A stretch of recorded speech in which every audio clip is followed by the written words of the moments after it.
നമ്മൾ ഫസ്റ്റ് പറയാൻ പോകുന്ന ഒരു പേഴ്സണാലിറ്റി അല്ലെങ്കിൽ നമ്മുടെ നവോത്ഥാന നായകന്മാരെ കുറിച്ചാണ് നമ്മൾ പറഞ്ഞുകൊണ്ടിരിക്കുന്നത്. നവോത്ഥാന നായകന്മാർ ഇന്ന് കഴിയും. ഓക്കെ, ഇന്ന് കഴിയും. ചിലപ്പോൾ നമ്മൾ വിദ്യാഭ്യാസത്തെ കുറിച്ച്, നമ്മുടെ തുടക്കം വിദ്യാഭ്യാസങ്ങളെ കുറിച്ചുള്ള തുടങ്ങിയ കാര്യങ്ങളെ കുറിച്ചൊക്കെ നമുക്ക് പറയാൻ പറ്റും. നമുക്ക് നോക്കാം. ഓക്കെ, അപ്പം നമ്മുടെ നവോത്ഥാന നായകന്മാരില് വളരെ പ്രധാനപ്പെട്ട ഒരു നവോത്ഥാന നായകനാണ് ആര്? ദയാനന്ദ സരസ്വതി. 1824 മൂൽശങ്കർ എന്ന യഥാർത്ഥ പേരിലാണ് ഗുജറാത്തിലെ തങ്കാര എന്ന സ്ഥലത്താണ് ആര് ജനിച്ചത്? ദയാനന്ദ സരസ്വതി. ഒന്നും കൂടി പറയാം. അദ്ദേഹം ജനിച്ചത് 1824 എവിടെയാണ് സ്ഥലം എന്ന് ചോദിച്ചാല് ഗുജറാത്തിലെ തങ്കാര. ഗുജറാത്തിലെ തങ്കാര എന്ന സ്ഥലത്താണ് അദ്ദേഹം ജനിച്ച സ്ഥലം. ഓക്കെ, 1824. അദ്ദേഹത്തിന് ശരിക്കുമുള്ള പേര് മൂൽശങ്കർ. വന്നായിരുന്നു, ഒരു ചോദ്യം വന്നായിരുന്നു. മൂൽശങ്കർ. അദ്ദേഹത്തിന്റെ ഗുരുവായ സ്വാമി വിർജാനന്ദയാണ് അദ്ദേഹത്തിന് ദയാനന്ദ സരസ്വതി എന്ന പേര് നൽകിയത്. ഇപ്പൊ മൂൽശങ്കർ, ദയാനന്ദ സരസ്വതിയുടെ ശരിക്കുമുള്ള പേര് അല്ലെ യഥാർത്ഥ പേര് മൂൽശങ്കർ എന്നാണ്. ദയാനന്ദ സരസ്വതിയുടെ യഥാർത്ഥ പേര് മൂൽശങ്കർ എന്നാണ്. അദ്ദേഹത്തിന്, ആ മൂൽശങ്കറിന് ദയാനന്ദ സരസ്വതി എന്ന പേര് നൽകിയത് ആരാണെന്ന് വെച്ചാൽ അദ്ദേഹത്തിന്റെ ഗുരുവായിരുന്ന സ്വാമി വിർജാനന്ദ. ആരാണ്? സ്വാമി വിർജാനന്ദ.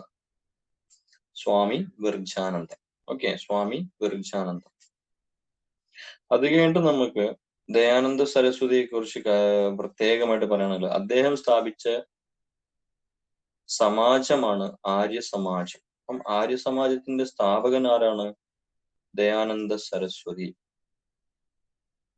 1875 അദ്ദേഹം ആര്യ സമാജം സ്ഥാപിച്ചത്. ബോംബെയിലാണ് ആര്യ സമാജത്തിന്റെ ആസ്ഥാനം.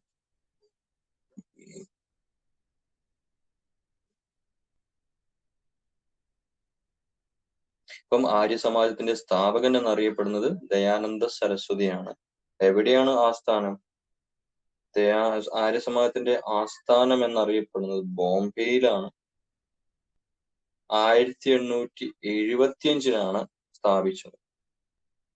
ഇതറിയപ്പെടുന്നത് 10 സിദ്ധാന്തങ്ങൾ ഏത് പ്രസ്ഥാനവുമായി ബന്ധപ്പെട്ടിരിക്കും എന്ന് ചോദിച്ചു കഴിഞ്ഞാൽ ആര്യ സമാജവുമായിട്ട് ബന്ധപ്പെട്ടതാണ്. ഇത് വളരെ പ്രധാനപ്പെട്ടതാണ്. ഏത് പ്രസ്ഥാനവുമായിട്ടാണ് 10 സിദ്ധാന്തങ്ങൾ ബന്ധപ്പെട്ടിരിക്കുന്നു എന്ന് ചോദിച്ചു കഴിഞ്ഞാൽ ആര്യ സമാജവുമായിട്ടാണ് ബന്ധപ്പെട്ട പ്രസ്ഥാനങ്ങളാണ് 10 സിദ്ധാന്തങ്ങൾ. 10 സിദ്ധാന്തങ്ങൾ എന്തുമായിട്ട് ബന്ധപ്പെട്ടിരിക്കുന്നു? ആര്യ സമാജവുമായിട്ട് ബന്ധപ്പെട്ടതാണ്.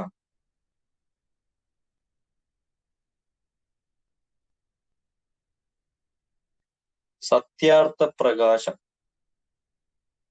ആര്യ സമാജത്തിന്റെ ബൈബിൾ എന്നറിയപ്പെടുന്നത് ദയാനന്ദ സരസ്വതി രചിച്ച സത്യാർത്ഥ പ്രകാശമാണ്.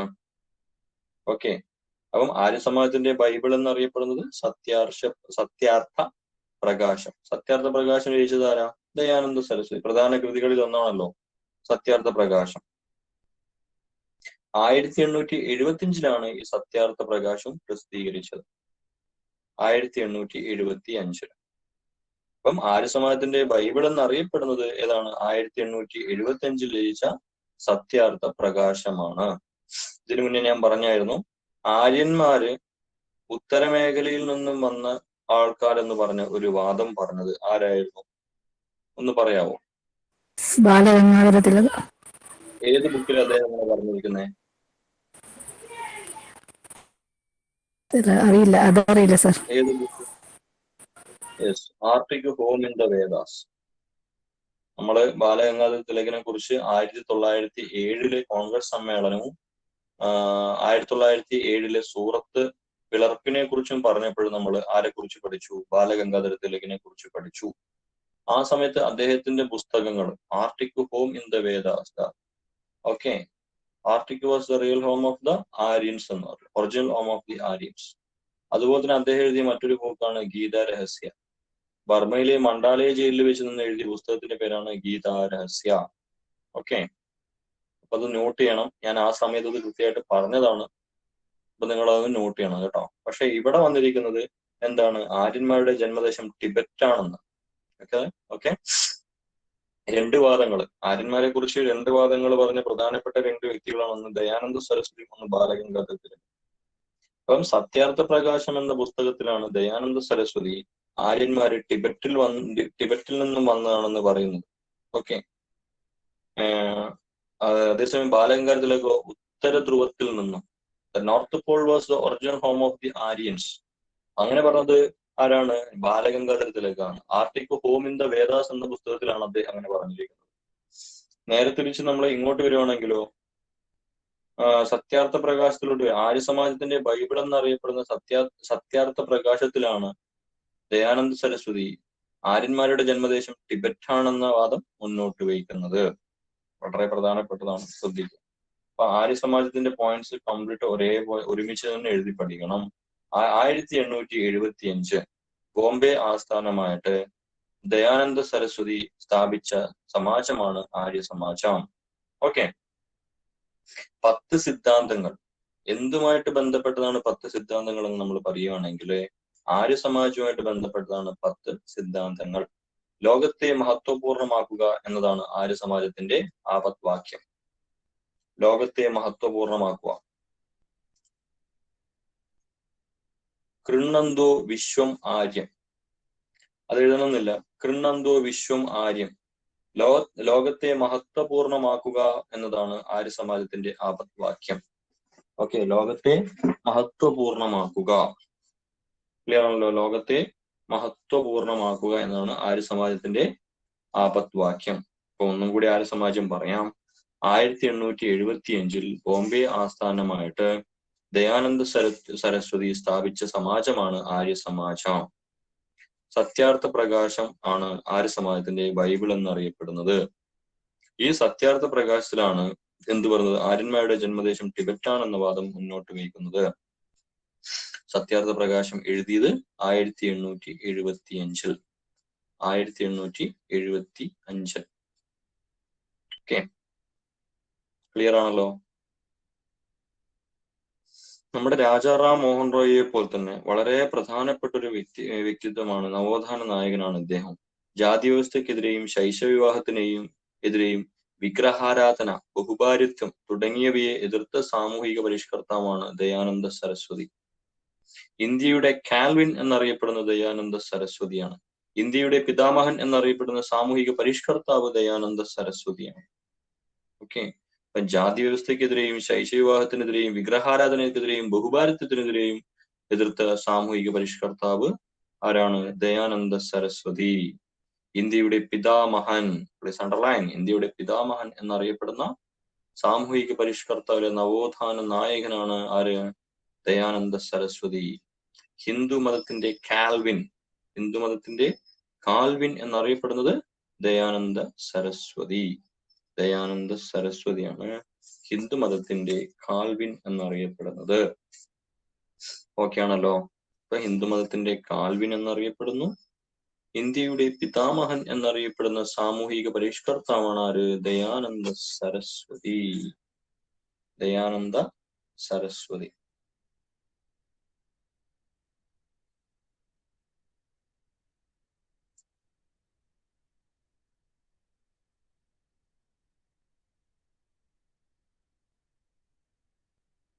ഇനി നമുക്ക് പഠിക്കാനുള്ളത്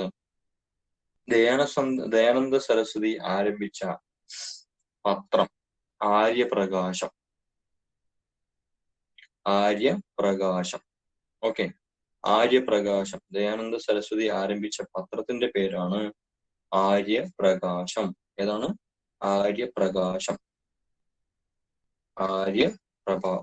പ്രകാശം. ആര്യപ്രകാശം. അതുപോലെ തന്നെ അദ്ദേഹത്തിന്റെ 2 ഗ്രന്ഥങ്ങളുടെ പേരുണ്ട്. വേദഭാഷ്യം, വേദഭാഷ്യ ഭൂമിക. വേദഭാഷ്യം, വേദഭാഷ്യ ഭൂമിക. 2 ഗ്രന്ഥങ്ങളുണ്ട്. ഇതിൽ ഒരുമിച്ച് തന്നെ നിങ്ങൾ പഠിച്ചു. ഓക്കെ. ഏതാണ്? പത്രം ആര്യപ്രകാശം.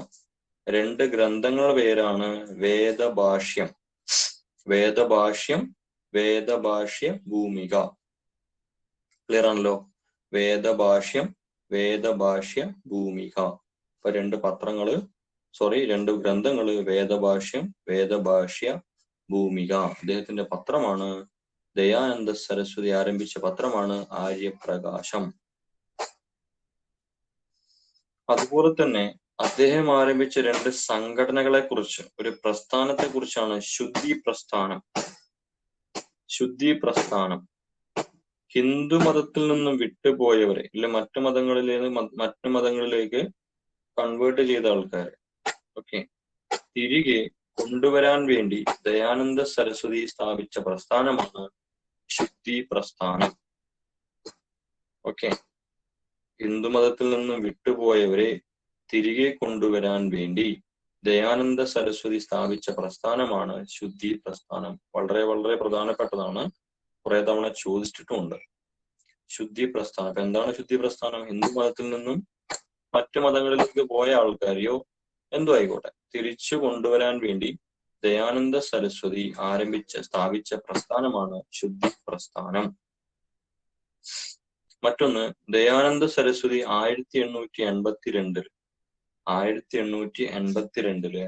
ദയാനന്ദ സരസ്വതി പശു സംരക്ഷണത്തിനായി ആരംഭിച്ച സംഘടനയാണ് ഗോരക്ഷിണി സഭ. ഗോരക്ഷിണി സഭ. ഗോരക്ഷിണി സഭ 1882. 1882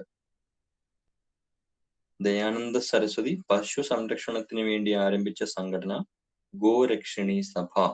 ഹിന്ദുമതത്തിൽ നിന്നും വിട്ടുപോയവരെ തിരിച്ചു കൊണ്ടുവരാൻ വേണ്ടി ദയാനന്ദ സരസ്വതി സ്ഥാപിച്ച പ്രസ്ഥാനമാണ് ശുദ്ധി പ്രസ്ഥാനം. ശുദ്ധി പ്രസ്ഥാനം.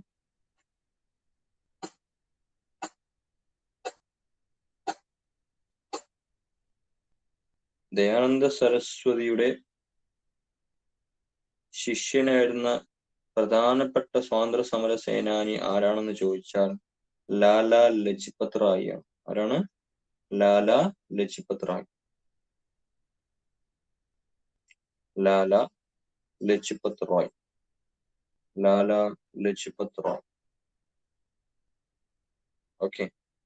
ലാലാ ലജ്പത് റായ്.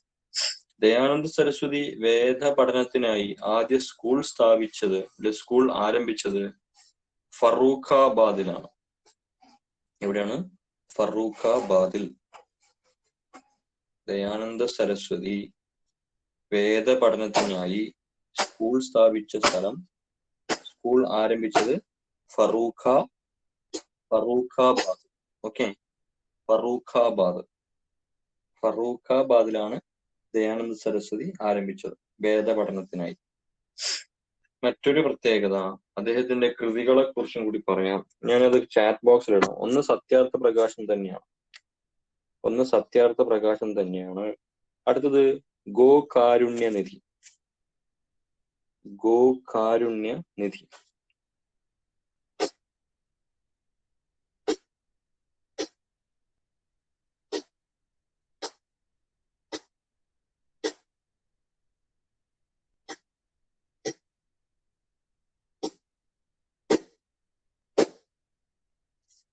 അപ്പം സത്യാർത്ഥ പ്രകാശം ഗോകാരുണ്യനിധി.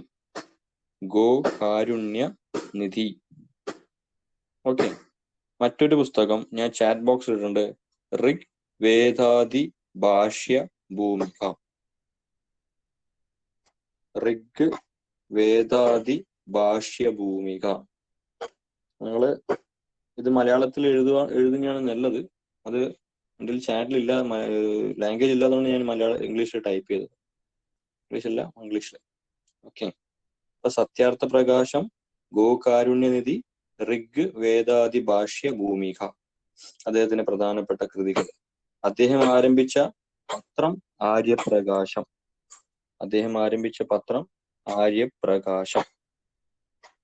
അല്ല, അദ്ദേഹം എഴുതിയ രണ്ട് ഗ്രന്ഥങ്ങള് ഏതൊക്കെയാണ്? വേദഭാഷ്യം, വേദഭാഷ്യ ഭൂമിക. ഈ വേദങ്ങളുമായിട്ട് ബന്ധപ്പെട്ട പേരുകൾ വരുമ്പോൾ ഫോർ എക്സാമ്പിൾ വേദഭാഷ്യ ഭൂമിക ഇതൊക്കെ കാണുമ്പോൾ ദയാനന്ദ സരസ്വതി നിങ്ങൾ ആലോചിക്കണം.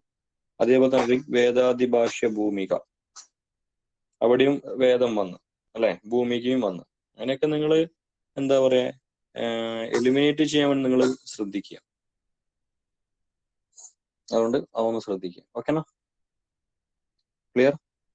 അതേപോലെ അദ്ദേഹം അന്തരിച്ച വർഷം 1883 അദ്ദേഹം അന്തരിച്ച വർഷം, മരണപ്പെട്ടത് 1883 കേട്ടോ. 1883.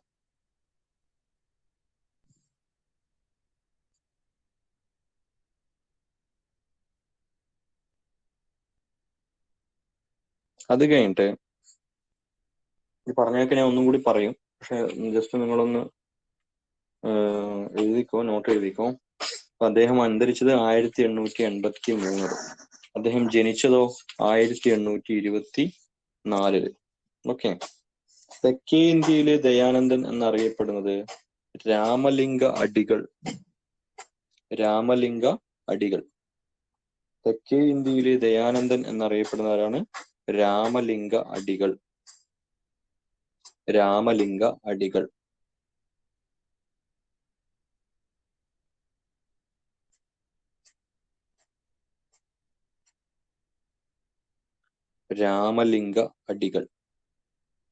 തെക്കേ ഇന്ത്യയിലെ ദയാനന്ദൻ എന്നറിയപ്പെടുന്നത് രാമലിംഗ അടികൾ. ഓക്കെ.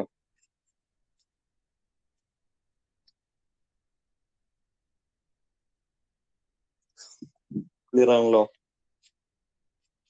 പിന്നെ നമുക്ക് അവസാനമായിട്ടുള്ള കാര്യങ്ങള്, അദ്ദേഹത്തിന്റെ കുറച്ച് മുദ്രാവാക്യങ്ങളുണ്ട്.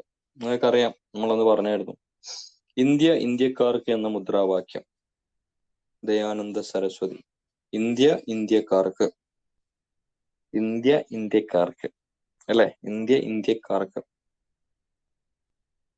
സ്വരാജ്, സ്വഭാഷ, സ്വധർമ്മ എന്ന മുദ്രാവാക്യം. സ്വരാജ്, സ്വഭാഷ, സ്വധർമ്മ. സ്വരാജ്, സ്വഭാഷ, സ്വധർമ്മ. അപ്പം ഇന്ത്യക്കാർക്ക് തന്നെ എന്ന് ആഹ്വാനം ചെയ്തതില് ആരുടെ മുദ്രാവാക്യമാണ്? ദയാനന്ദ സരസ്വതി. ഓക്കെ. സ്വഭാഷ, സ്വരാജ്യം, സ്വധർമ്മ, ദയാനന്ദ സരസ്വതി. ആര്യന്മാർ ഇന്ത്യയിലേക്ക് വന്നത് ടിബറ്റിൽ നിന്നാണെന്ന് ആരാണ്? നമ്മുടെ ദയാനന്ദ സരസ്വതി. അതുപോലെ തന്നെ വേദങ്ങളിലേക്ക് മടങ്ങാൻ ആഹ്വാനം ചെയ്ത ആരാണ്? ദയാനന്ദ സരസ്വതി. ഗീതയിലേക്ക് മടങ്ങാൻ വേണ്ടി പറഞ്ഞത് ആരാണെന്ന് പറഞ്ഞേ. ഗീതയിലേക്ക് മടങ്ങാൻ ആരാ പറഞ്ഞത്? ഞാന് ഓക്കെ ആണല്ലോ. നമ്മളത് വിവേകാനന്ദൻ എഴുതുമ്പോഴേ അന്ന് എഴുതിയായിരുന്നു അല്ലെ? ഓക്കെ. അപ്പൊ അദ്ദേഹത്തിന്റെ പ്രധാനപ്പെട്ട മുദ്രാവാക്യങ്ങൾ ഏതൊക്കെയായിരുന്നു? ഇന്ത്യക്കാർക്ക്, സ്വരാജ്, സ്വഭാഷ, സ്വധർമ്മ. ആര്യന്മാർ ഇന്ത്യയിലേക്ക് വന്നത് ടിബറ്റിൽ നിന്നുമാണെന്ന് പറഞ്ഞത്. വേദങ്ങളിലേക്ക് മടങ്ങാൻ ആഹ്വാനം ചെയ്ത സാമൂഹിക പരിഷ്കർത്താവ്. ഇതൊക്കെ ആരാണ്? ദയാനന്ദ സരസ്വതി. 1824 ഗുജറാത്തിലെ തങ്കാര എന്ന ജന്മസ്ഥലത്ത് ജനിച്ച സാമൂഹിക പരിഷ്കർത്താവാണ്, നവോത്ഥാന നായകനാണ് ദയാനന്ദ സരസ്വതി. അദ്ദേഹത്തിന്റെ ശരിക്കുമുള്ള പേര്, യഥാർത്ഥ പേരെന്ന് പറയുന്നത് മൂൽ ശങ്കർ. അദ്ദേഹത്തിന്റെ ഗുരുവായ സ്വാമി വിർജാനന്ദയാണ് അദ്ദേഹത്തിന് എന്ത് കൊടുത്തത്? ദയാനന്ദ സരസ്വതി എന്ന പേര് നൽകിയത്. ഓക്കെ. സ്വാമി വിർജാനന്ദ. മറ്റൊരു കാര്യം പറയാനുള്ളത്, അദ്ദേഹം സ്ഥാപിച്ച ഒരു സമാജമാണ് ആര്യ സമാജം. 1875 ബോംബെ ആസ്ഥാനമായിട്ട് ആരംഭിച്ച പ്രസ്ഥാനമാണ് ആര്യ സമാജം. 10 സിദ്ധാന്തങ്ങൾ എന്നറിയപ്പെടുന്നത് ഏത് പ്രസ്ഥാനവുമായിട്ട് ബന്ധപ്പെട്ടിരിക്കുന്നു വെച്ചാൽ ആര്യ സമാജം. ലോകത്തെ മഹത്വപൂർണമാക്കുക എന്നതാണ് ആര്യ സമാജത്തിന്റെ ആപത്വാക്യം അല്ലെ? സത്യാർത്ഥ പ്രകാശം. ആര്യ സമാജത്തിന്റെ ബൈബിൾ എന്നറിയപ്പെടുന്ന കൃതിയാണ് സത്യാർത്ഥ പ്രകാശം. അത് എഴുതി പ്രസിദ്ധീകരിച്ച വർഷം 1875 പ്രസിദ്ധീകരിച്ച വർഷം 1875. അത് എന്താണ് പറയുന്നത്? ആര്യന്മാരുടെ ജന്മദേശം എന്താണ് ടിബറ്റാണെന്ന വാദം മുന്നോട്ട് വയ്ക്കുന്നത് സത്യാർത്ഥ പ്രകാശത്തിലൂടെയാണ്. ക്ലിയർ ആണല്ലോ? ഇന്ത്യയിലെ ജാതി വ്യവസ്ഥക്കെതിരെയും ശൈശവ വിവാഹം, വിഗ്രഹാരാധന, ബഹുഭാര്യത്വം തുടങ്ങിയവയെ എതിർത്ത സാമൂഹിക നേതാവ്, സാമൂഹിക പരിഷ്കർത്താവ്, നവോത്ഥാന നായകനാണ് ദയാനന്ദ സരസ്വതി. ഇന്ത്യയുടെ പിതാമഹൻ എന്നറിയപ്പെടുന്ന സാമൂഹിക പരിഷ്കർത്താവ്, ഹിന്ദുമതത്തിന്റെ കാൽവിൻ എന്നറിയപ്പെടുന്ന ആരാണ്? സാമൂഹിക പരിഷ്കർത്താവ് ദയാനന്ദ സരസ്വതി. അദ്ദേഹം ആരംഭിച്ച പത്രമാണ് ഏതാണ്? ആര്യപ്രകാശം. സത്യാർത്ഥ പ്രകാശം ആര്യ സമാജത്തിൻ്റെത്, ആര്യപ്രകാശം അദ്ദേഹം ആരംഭിച്ച പത്രം. ഓക്കെ. അദ്ദേഹത്തിന് 2 ഗ്രന്ഥങ്ങളുണ്ട്. ഏതൊക്കെയാണ്? വേദഭാഷ്യം, വേദഭാഷ്യ ഭൂമിക. വേദഭാഷ്യം, വേദഭാഷ്യ ഭൂമിക എന്നീ 2 കാര്യങ്ങൾ എന്താണ്? ഗ്രന്ഥങ്ങളാണ്, അദ്ദേഹം എഴുതിയ ഗ്രന്ഥങ്ങൾ. ഹിന്ദുമതത്തിൽ നിന്നും വിട്ടുപോയവരെ തിരികെ കൊണ്ടുവരാൻ വേണ്ടി ദയാനന്ദ സരസ്വതി സ്ഥാപിച്ച പ്രസ്ഥാനമാണ് ശുദ്ധി പ്രസ്ഥാനം. 1882 അദ്ദേഹം മരിക്കുന്നതിന് 1 വർഷം മുന്നേ എന്താണ്? പശു സംരക്ഷണത്തിനായി അദ്ദേഹം ആരംഭിച്ച സംഘടനയാണ് ഏതാണ്? ഗോരക്ഷണി സഭ. ഗോരക്ഷണി സഭ. ദയാനന്ദ സരസ്വതി വേദ പഠനത്തിനായി സ്കൂൾ ആരംഭിച്ച സ്ഥലമാണ് ഫറൂഖാബാദ്. അദ്ദേഹത്തിന് ശിഷ്യനായിരുന്ന പ്രധാനപ്പെട്ട സ്വാതന്ത്ര്യ സമര സേനാനിയാണ് ലാലാ ലജ്പത് റായ്. അദ്ദേഹം മരിച്ചത് 1883. പ്രധാനപ്പെട്ട കൃതികൾ ഏതൊക്കെയാണ്? സത്യാർത്ഥ പ്രകാശം, ഗോ കാരുണ്യനിധി, ഋഗ് വേദാദിഭാഷ്യ ഭൂമിക. തെക്കേ ഇന്ത്യയിലെ ദയാനന്ദൻ എന്നറിയപ്പെടുന്നത് രാമലിംഗ അടികൾ. രാമലിംഗ അടികൾ. ഇന്ത്യക്കാർക്ക് എന്ന മുദ്രാവാക്യം സ്വരാജ്, സ്വഭാഷ്യ, സ്വധർമ്മ. പിന്നെ വേദങ്ങളിലേക്ക് മടങ്ങുക. ഇതൊക്കെ ആരുടെ വചനങ്ങളാണ്? ആരുടെ മുദ്രാവാക്യങ്ങളാണ്? ദയാനന്ദ സരസ്വതി. വളരെ പ്രധാനപ്പെട്ട ഒരു പേഴ്സണാലിറ്റിയാണ് ദയാനന്ദ സരസ്വതി. ഓക്കെ ആണല്ലോ?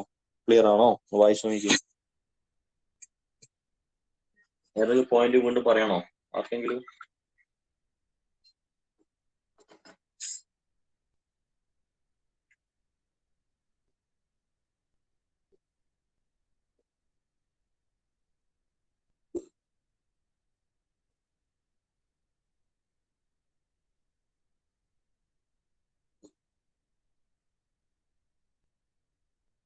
ഓക്കെ ആണോ? സീമ, ഷിമിത, സെമീന, ഓക്കെനാ? ഓക്കെ. Okay sir. അപ്പൊ എഴുതുക. വളരെ പ്രധാനപ്പെട്ട ഒരു സാമൂഹിക പരിഷ്കർത്താവാണ് കേട്ടോ. ഇന്ത്യൻ സ്വാതന്ത്ര്യ പ്രസ്ഥാനത്തിലെ പ്രധാനപ്പെട്ട സാമൂഹിക പരിഷ്കാരങ്ങളും സാമൂഹിക മുന്നേറ്റങ്ങളും നടന്ന കാര്യങ്ങൾ നടത്തിയത് ഇവരൊക്കെയാണ്. അതുകൊണ്ട് വളരെ പ്രധാനപ്പെട്ടതാണ്, എപ്പോഴും ശ്രദ്ധിക്കുക. മറ്റു നമ്മൾ കഴിഞ്ഞ ക്ലാസ്സിൽ പറഞ്ഞ 2 കാര്യങ്ങൾ പറഞ്ഞായിരുന്നു. നമ്മുടെ ആരാരംഭിച്ചത്? രാജാറാം മോഹൻ റോയ് ആരംഭിച്ച ബ്രഹ്മസമാജം. നമ്മൾ ഇത്ര സമയം പറഞ്ഞത് എന്തിനെ കുറിച്ചാണ്? ആര്യസമാജം. മാറിപ്പോരുത്. ആര്യസമാജം, ബ്രഹ്മസമാജം. അങ്ങനെ രാജാറാം മോഹൻ റോയിയുടെ മരണത്തെ തുടർന്ന് ബ്രഹ്മസമാജം 2 വിഭാഗമായിട്ട് പിളർന്നു. ആ 2 വിഭാഗത്തിലെ 2 വ്യക്തിത്വങ്ങളെ കുറിച്ച് ഒന്ന്, ആദ്യത്തേത് കേശബ് ചന്ദ്ര സെൻ, രണ്ടാമത്തെ ആള് ദേവേന്ദ്രനാഥ് ടാഗോർ. അപ്പം കേശബ് ചന്ദ്ര സെന്നിനെ കുറിച്ച് നമുക്ക് പഠിക്കാം. അദ്ദേഹം ജനിച്ചത് 1838. 1838 കേട്ടോ. 1838. മരിച്ചത് 1884. ഓക്കെ. 1884 നമ്മുടെ ഇന്ത്യൻ നാഷണൽ കോൺഗ്രസ് രൂപീകരിക്കുന്ന 1 വർഷം മുന്നേ. ഓക്കെ.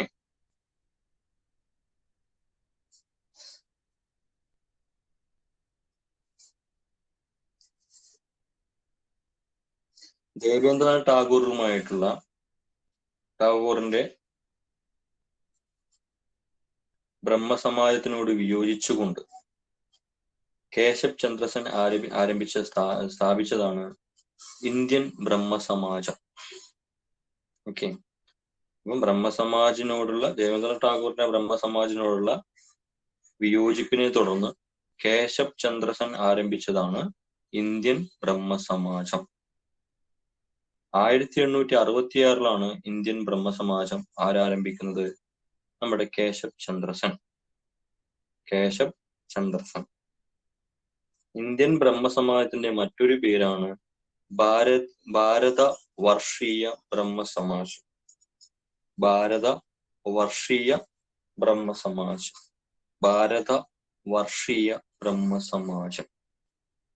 1866 ദേവേന്ദ്രനാഥ് ടാഗോറുമായിട്ടുള്ള വിയോജിപ്പ് കാരണം ആരംഭിച്ച സംഘടന. അതിന്റെ മറ്റൊരു പേര് ഭാരത വർഷീയ ബ്രഹ്മസമാജ്. ഇമ്പോർട്ടന്റ് ആണേ, ഭാരത വർഷീയ ബ്രഹ്മസമാജ്.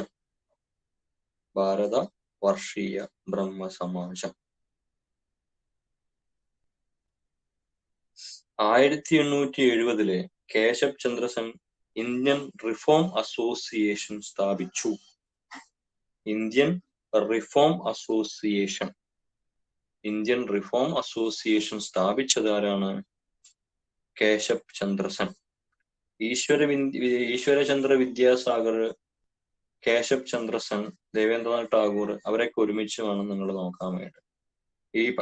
അതില് ഈ 3 കാര്യങ്ങൾ ഒരുമിച്ച് നോക്കുമ്പോൾ നമുക്ക് കേശബ് ചന്ദ്ര സെന്നെ കുറിച്ചും വിദ്യാസാഗറിനെ കുറിച്ചും കുറച്ച് ഡൗട്ട്സ് വരും.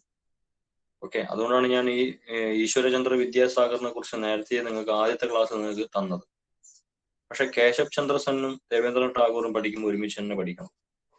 കാരണം ഈ 3 ആളിലും കുറച്ചും കൂടി മുന്നിട്ട് നിൽക്കുന്നത് ഈശ്വരചന്ദ്ര വിദ്യാസാഗറാണ്. അപ്പൊ ഇങ്ങനെ മൂന്ന് പേഴ്സണാലിറ്റിയിൽ ഒരാൾ വളരെ ഇമ്പോർട്ടന്റ് ആയിട്ടും 2 ആൾ കുറച്ച് ഇമ്പോർട്ടൻസ് കുറഞ്ഞ ആളാണെങ്കിൽ നമ്മൾ ഏറ്റവും കൂടുതൽ ആലോചിച്ച് നോക്കുന്നത് ആ ഇമ്പോർട്ടന്റ് കൂടുതൽ ഒരാളായിരിക്കും. കാരണം ഈശ്വരചന്ദ്ര വിദ്യാസാഗറും കേശബ് ചന്ദ്ര വിദ്യാസാഗറും നിങ്ങൾ ഒരുമിച്ച് കേശബ് ചന്ദ്ര സെൻ ഒരുമിച്ച് നോക്കിയാൽ ഈശ്വരചന്ദ്ര വിദ്യാസാഗറും ആ ഒരു ഡൗട്ട് നിങ്ങൾക്ക് എപ്പോഴും വരും. അതുകൊണ്ടാണ് ഈശ്വരചന്ദ്ര വിദ്യാസാഗർ ആദ്യമേ തന്നിട്ട് ഈ 2 കാര്യങ്ങൾ ഇപ്പോൾ ഒരുമിച്ച് തരുന്നത് കേട്ടോ. 1870 Keshab Chandra Sen Indian reform association സ്ഥാപിച്ചു. ആ ഇന്ത്യൻ റിഫോം അസോസിയേഷന്റെ ആദ്യത്തെ പ്രസിഡന്റും കേശബ് ചന്ദ്ര സെൻ ആണ്. ഒരു പക്ഷെ ചോദിക്കാം. ഓക്കെ, 1870 കേശബ് ചന്ദ്ര സെൻ ആരംഭിച്ച സംഘടന ഇന്ത്യൻ റിഫോം അസോസിയേഷൻ. ഇവിടെ റിഫോം വന്നു. ആദ്യത്തെ പ്രസിഡന്റ് ആരാണ്? കേശബ് ചന്ദ്ര സെൻ തന്നെയാണ്. ഓക്കെ, അദ്ദേഹം ആരംഭിച്ച ബ്രഹ്മസമാജം, ഇന്ത്യൻ ബ്രഹ്മസമാജത്തിന് മറ്റൊരു പേര് ഭാരതവർഷീയ ബ്രഹ്മസമാജം.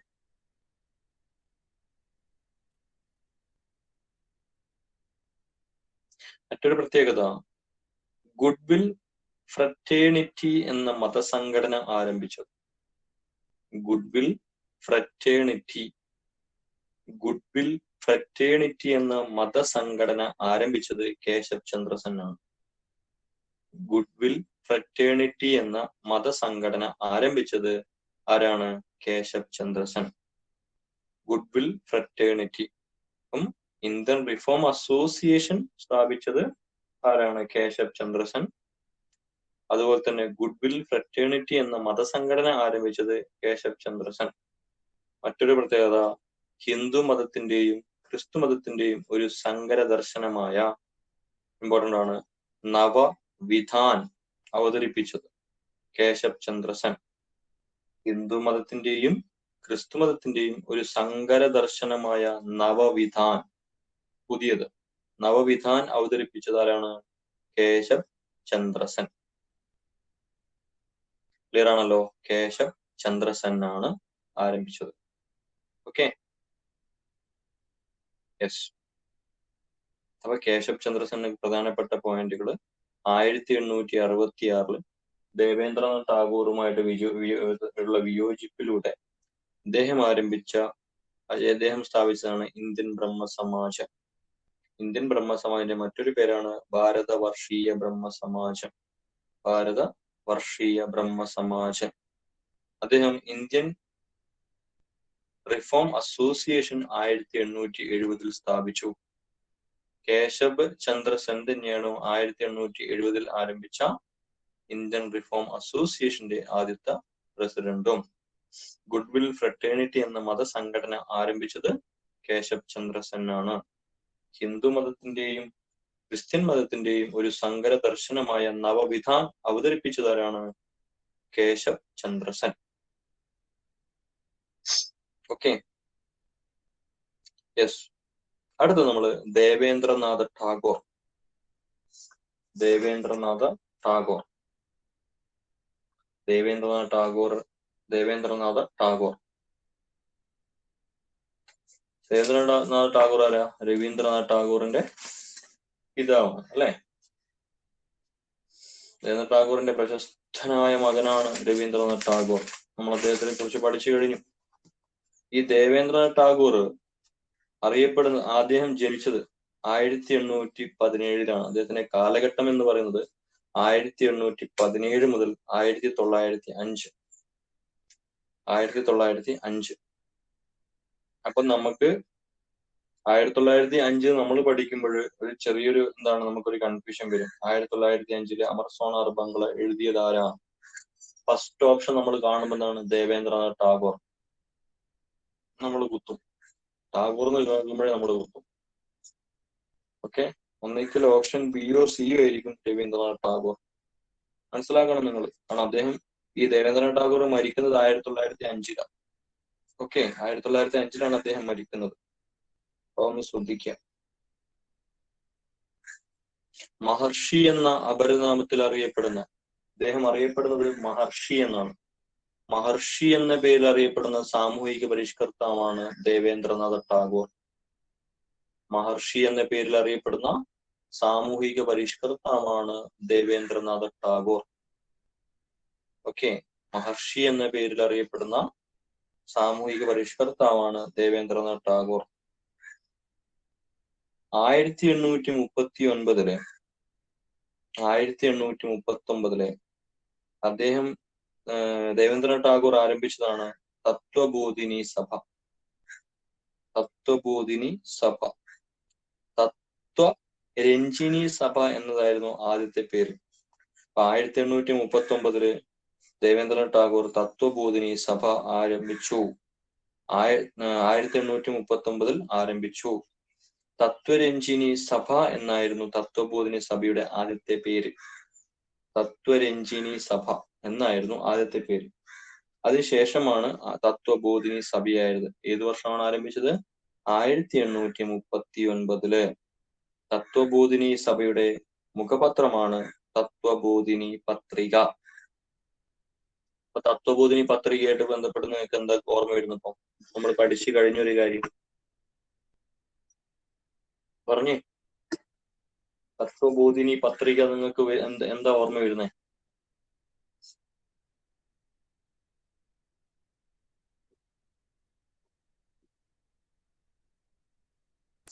ജനങ്ങളാണ് ആദ്യം അച്ചടിച്ചത്.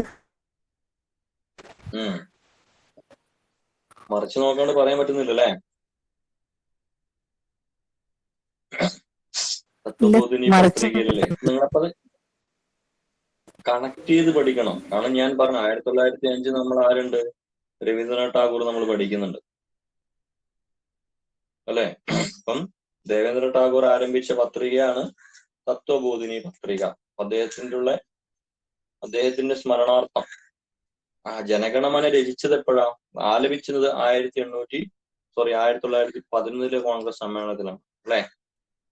അതൊക്കെ നിങ്ങൾ ഇങ്ങനെ ചിലതൊക്കെ ഇങ്ങനെ നിങ്ങൾക്ക് ഇത് എലിമിനേഷന് വേണ്ടി ഇത് നിങ്ങൾക്ക് സഹായിക്കും. അതുകൊണ്ടാണ് ഇങ്ങനെ പറഞ്ഞുകൊണ്ടിരിക്കുന്നത് കേട്ടോ. യെസ്.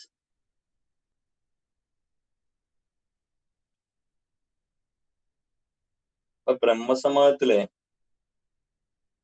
അഭിപ്രായ പ്രശ്നങ്ങൾ കൊണ്ടാണ് ദേവേന്ദ്രനാഥ ടാഗോർ ആരംഭിച്ച മറ്റൊരു വിഭാഗം. 2 വിഭാഗങ്ങളാണല്ലോ. ഒന്ന് നമ്മുടെ കേശബ് ചന്ദ്ര സെന്റെയും ദേവേന്ദ്രനാഥ ടാഗോറിന്റെയും. അങ്ങനെ ദേവേന്ദ്രനാഥ് ടാഗോർ ആരംഭിച്ചതാണ് ആദി ബ്രഹ്മ സമാജം. ആദി ബ്രഹ്മ സമാജം. ആദി ബ്രഹ്മ സമാജം. ആദി ബ്രഹ്മ സമാജം അല്ലെ? ഈ ബ്രഹ്മസമാജത്തിന്റെ പ്രധാനപ്പെട്ട തത്വങ്ങൾ, പ്രധാനപ്പെട്ട തത്വങ്ങൾ, പ്രിൻസിപ്പിൾസ്, പ്രധാനപ്പെട്ട തത്വങ്ങളും പ്രതിപാദിച്ചുകൊണ്ട് ദേവേന്ദ്രനാഥ് ടാഗോർ എഴുതിയ കൃതിയാണ് ബ്രഹ്മധർമ്മ. ബ്രഹ്മധർമ്മ.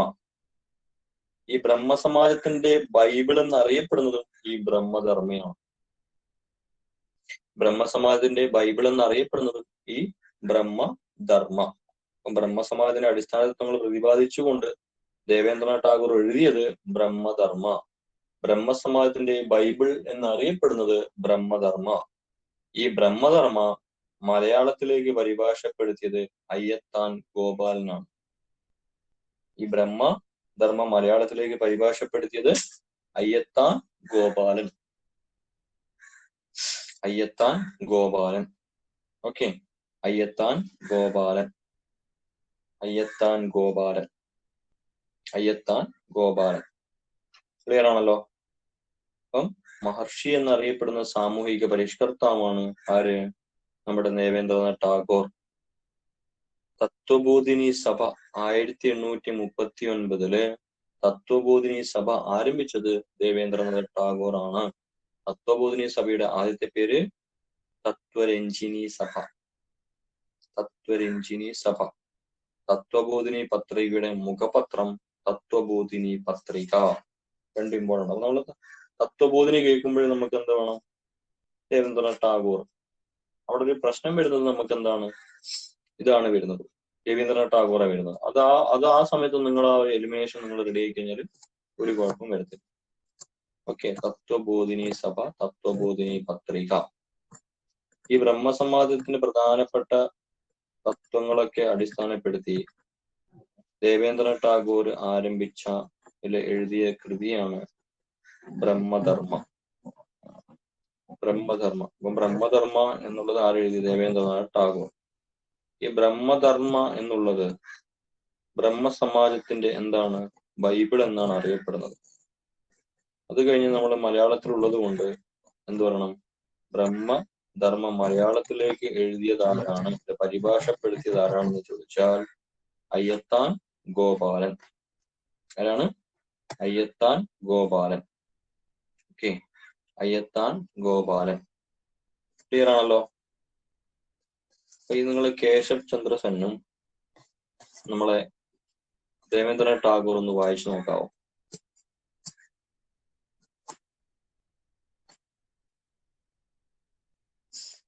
ദേവേന്ദ്രനാഥ് ടാഗോറും ഒന്ന് വായിച്ചു നോക്കുക കേട്ടോ.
Okay, yes. അടുത്ത നമുക്ക് പഠിക്കാനുള്ള ഒരു വ്യക്തിയാണ് ബങ്കിം ചന്ദ്ര ചാറ്റർജി. ബങ്കിം ചന്ദ്ര ചാറ്റർജി.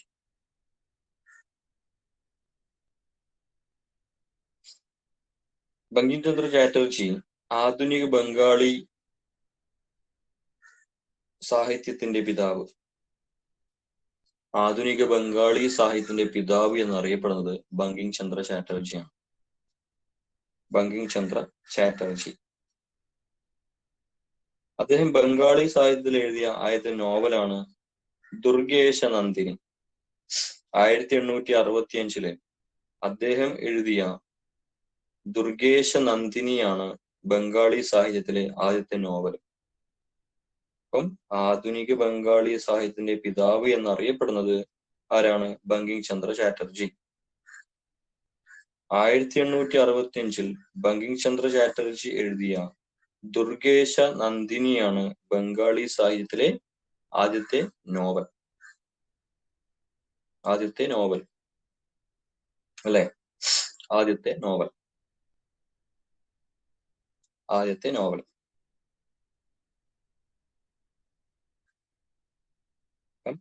ദുർഗേശ നന്ദിനി 1865 ഇമ്പോർട്ടന്റ് ആണേ. ദുർഗേശ നന്ദിനി. ബങ്കിം ചന്ദ്ര ചാറ്റർജിയുടെ ആദ്യത്തെ സാഹിത്യ കൃതിയും ദുർഗേശ നന്ദിനി. ബംഗാളി സാഹിത്യത്തിലെ ആദ്യത്തെ നോവലും ദുർഗേശ നന്ദിനി. അദ്ദേഹം സന്യാസി കലാപത്തെ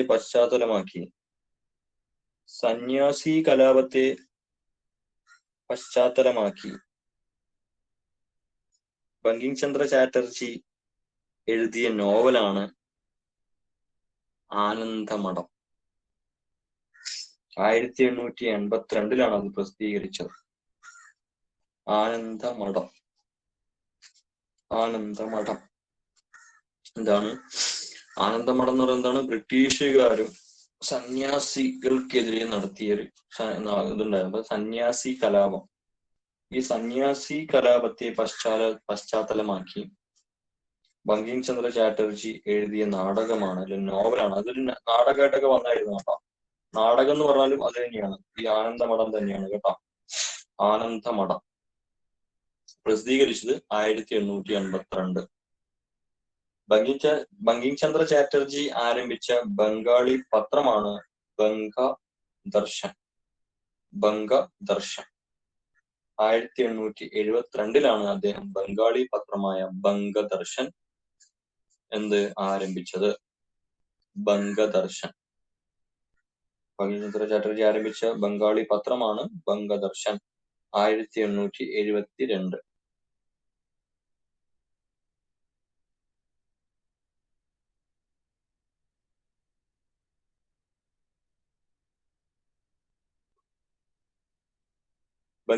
ബങ്കിം ചന്ദ്ര ചാറ്റർജി എഴുതിയ ഇംഗ്ലീഷ് നോവലാണ് രാജ്മോഹൻസ് വൈഫ്. അദ്ദേഹം എഴുതിയ ഇംഗ്ലീഷ് നോവലാണ് രാജ്മോഹൻസ് വൈഫ്. രാജ്മോഹൻസ് വൈഫ് എന്നതാണ് ബങ്കിം ചന്ദ്ര ചാറ്റർജിയുടെ ഇംഗ്ലീഷ് നോവൽ. ബങ്കിം ചന്ദ്ര ചാറ്റർജിയുടെ പ്രധാനപ്പെട്ട മറ്റ് കൃതികള് ഏതൊക്കെയാണ് ചോദിച്ചാല് നമ്മൾ രണ്ടെണ്ണം പറഞ്ഞു കഴിഞ്ഞു. ദുർഗേശ നന്ദിനി ആദ്യത്തെ നോവൽ, ബംഗാളി സാഹിത്യത്തിലെ ആദ്യത്തെ നോവൽ. ആനന്ദമഠം സന്യാസി കലാപവുമായിട്ട് ബന്ധപ്പെട്ട് നടന്ന ആനന്ദമഠം. അടുത്തത് കൃഷ്ണചരിത്ര.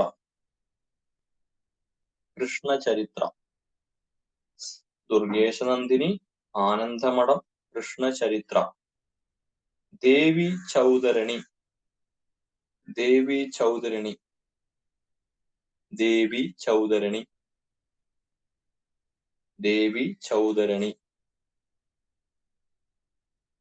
അടുത്തത്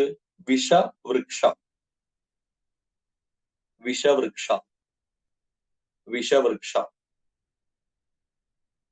മൃണാളിനി. ഏതാണ്? മൃണാളിനി. വിഷവൃക്ഷ, മൃണാളിനി.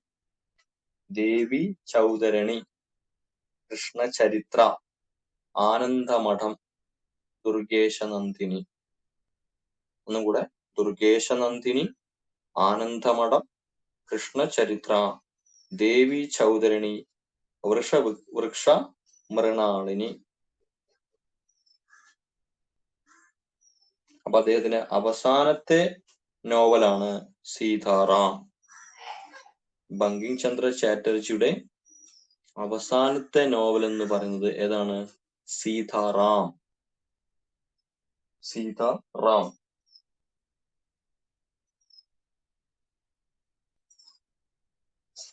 ആധുനിക ബംഗാളി സാഹിത്യത്തിലെ പിതാവ് എന്നറിയപ്പെടുന്നത് ബങ്കിം ചന്ദ്ര ചാറ്റർജി. അദ്ദേഹം എഴുതിയ 1865 എഴുതിയ ദുർഗേശ നന്ദിനിയാണ് ബംഗാളി സാഹിത്യത്തിലെ ആദ്യ നോവൽ.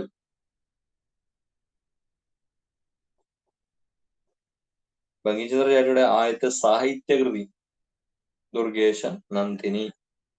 1882 അദ്ദേഹം പ്രസിദ്ധീകരിച്ച നോവലാണ് ആനന്ദമഠം. എന്താണ്?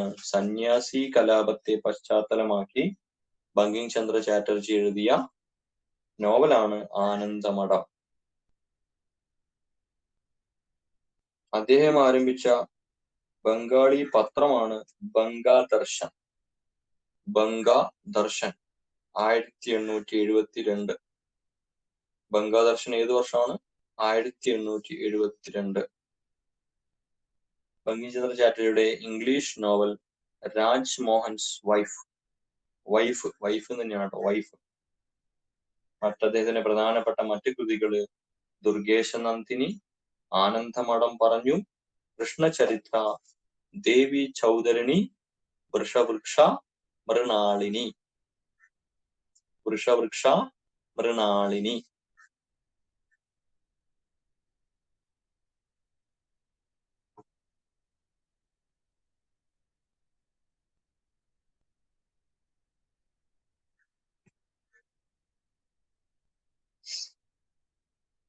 ഓക്കെ.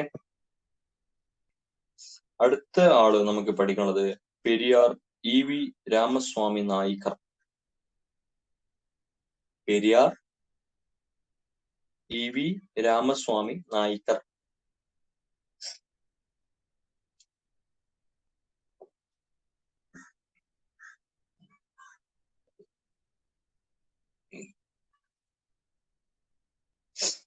നിങ്ങൾക്കറിയാം, പെരിയാർ എന്ന് പറഞ്ഞാൽ നിങ്ങൾക്ക് ആദ്യമേ ഓർമ്മ വരുന്നത് നിങ്ങൾക്കറിയാലോ എന്താണ്? സെൽഫ് റെസ്പെക്ട് മൂവ്മെന്റ് അല്ലെ? തമിഴ്നാട്ടിലെ സ്വാഭിമാന പ്രസ്ഥാനം, സെൽഫ് റെസ്പെക്ട് മൂവ്മെന്റ് ആരംഭിച്ചതാരാണ്? സ്വാമി EV പെരിയാർ EV രാമസ്വാമി നായിക്കർ. 1925 എന്താരംഭിച്ചത്? സ്വാഭിമാനി പ്രസ്ഥാനം, സെൽഫ് റെസ്പെക്ട് മൂവ്മെന്റ് ആരംഭിച്ചത് 1925 കേട്ടോ. നോട്ട് ചെയ്യണേ, 1925. എന്താണത്? ജാതി തിന്മകൾക്കെതിരെയും സമത്വത്തിനും സാഹോദര്യത്തിനും വേണ്ടി ആണ് എന്താരംഭിച്ചത്? സ്വാഭിമാന പ്രസ്ഥാനം ആരംഭിച്ചത്. സ്വാഭിമാന പ്രസ്ഥാനം ആരംഭിച്ചത് ജാതി തിന്മകൾക്കെതിരെയും സമത്വത്തിനും സാഹോദര്യത്തിനും വേണ്ടി പ്രവർത്തിച്ച പ്രസ്ഥാനമാണ് സ്വാഭിമാന പ്രസ്ഥാനം. പെരിയാർ EV രാമസ്വാമി നായിക്കർ ആരംഭിച്ച സംഘടനയാണ് ദ്രാവിഡർ കഴകം.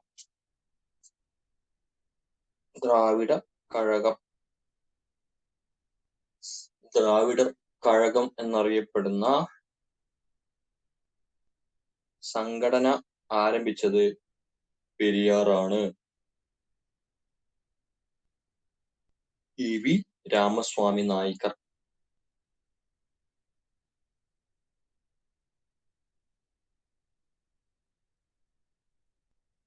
അദ്ദേഹം ആരംഭിച്ച 2 പത്രങ്ങളാണ്. ഒന്ന് കുടി. അദ്ദേഹം ആരംഭിച്ച പത്രങ്ങള് കുടിയരശ്,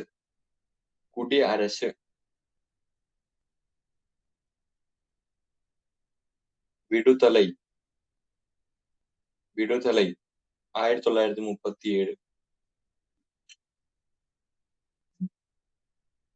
വിടുതലൈ 1937. പുരട്ചി 1933.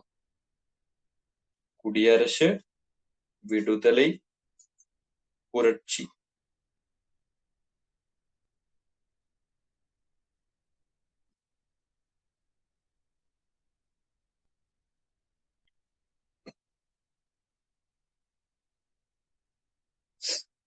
തന്തൈ പെരിയാർ എന്നറിയപ്പെടുന്നത് പെരിയാർ ഇ വി രാമസ്വാമി നായിക്കർ. അദ്ദേഹം അറിയപ്പെടുന്നത് തന്തൈ പെരിയാർ എന്നാണ്. തന്തൈ പെരിയാർ.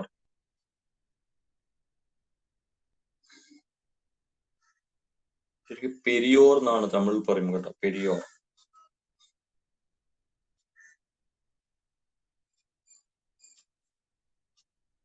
അദ്ദേഹത്തിന്റെ സ്മാരകം സ്ഥിതി ചെയ്യുന്നത് കേരളത്തിലാണ്, വൈക്കം. വൈക്കത്തിൽ അദ്ദേഹത്തിന്റെ സ്മാരകം സ്ഥിതി ചെയ്യുന്നുണ്ട്, വൈക്കം. അതുകൊണ്ട് തന്നെ വൈക്കം ഹീറോ എന്നറിയപ്പെടുന്നവരാണ് ഇ.വി. രാമസ്വാമി നായിക്കർ. വൈക്കം ഹീറോ. അപ്പൊ വൈക്കത്ത് സ്മാരകമുള്ള ആളാരാണ്? ഇ.വി. രാമസ്വാമി നായിക്കർ. വൈക്കം ഹീറോ എന്നറിയപ്പെടുന്നത് ആരാണ്? ഇ.വി. രാമസ്വാമി നായിക്കർ. അല്ലെ? സ്വാഭിമാന പ്രസ്ഥാനം ആരംഭിച്ചു 1925 ആരംഭിച്ചു. എന്തിനാണ് ആരംഭിച്ചത്? ജാതി തിന്മകൾക്കെതിരെയും സമത്വത്തിനും സ്വാതന്ത്ര്യത്തിനും വേണ്ടി. അല്ലെ? അദ്ദേഹം ആരംഭിച്ച സംഘടനയാണ് ദ്രാവിഡർ കഴകം. ദ്രാവിഡർ കഴകം. പത്രങ്ങള് കുടിയരശ്, വിടുതലൈ, പുരട്ചി. തന്തൈ പെരിയാർ എന്നറിയപ്പെടുന്നത് പെരിയാർ ഇ.വി. രാമസ്വാമി നായിക്കർ.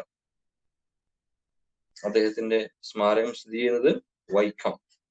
വൈക്കം ഹീറോ എന്നറിയപ്പെടുന്നത് ഇ.വി. രാമസ്വാമി നായിക്കർ.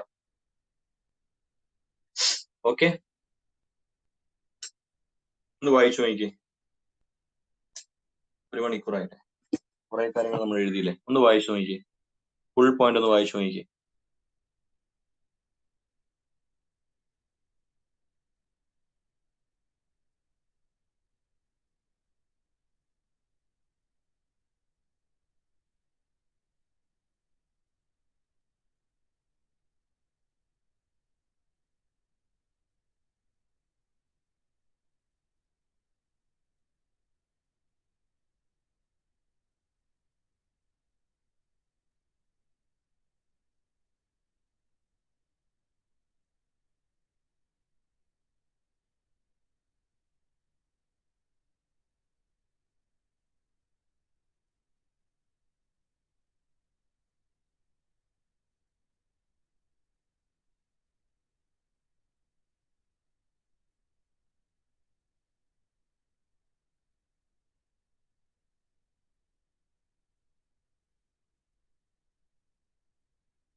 ഏതെങ്കിലും പോയിന്റ് വീണ്ടും പറയണോ?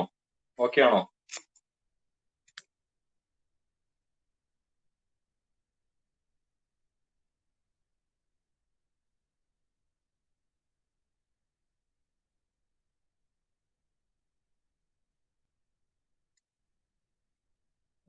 ഓക്കെ.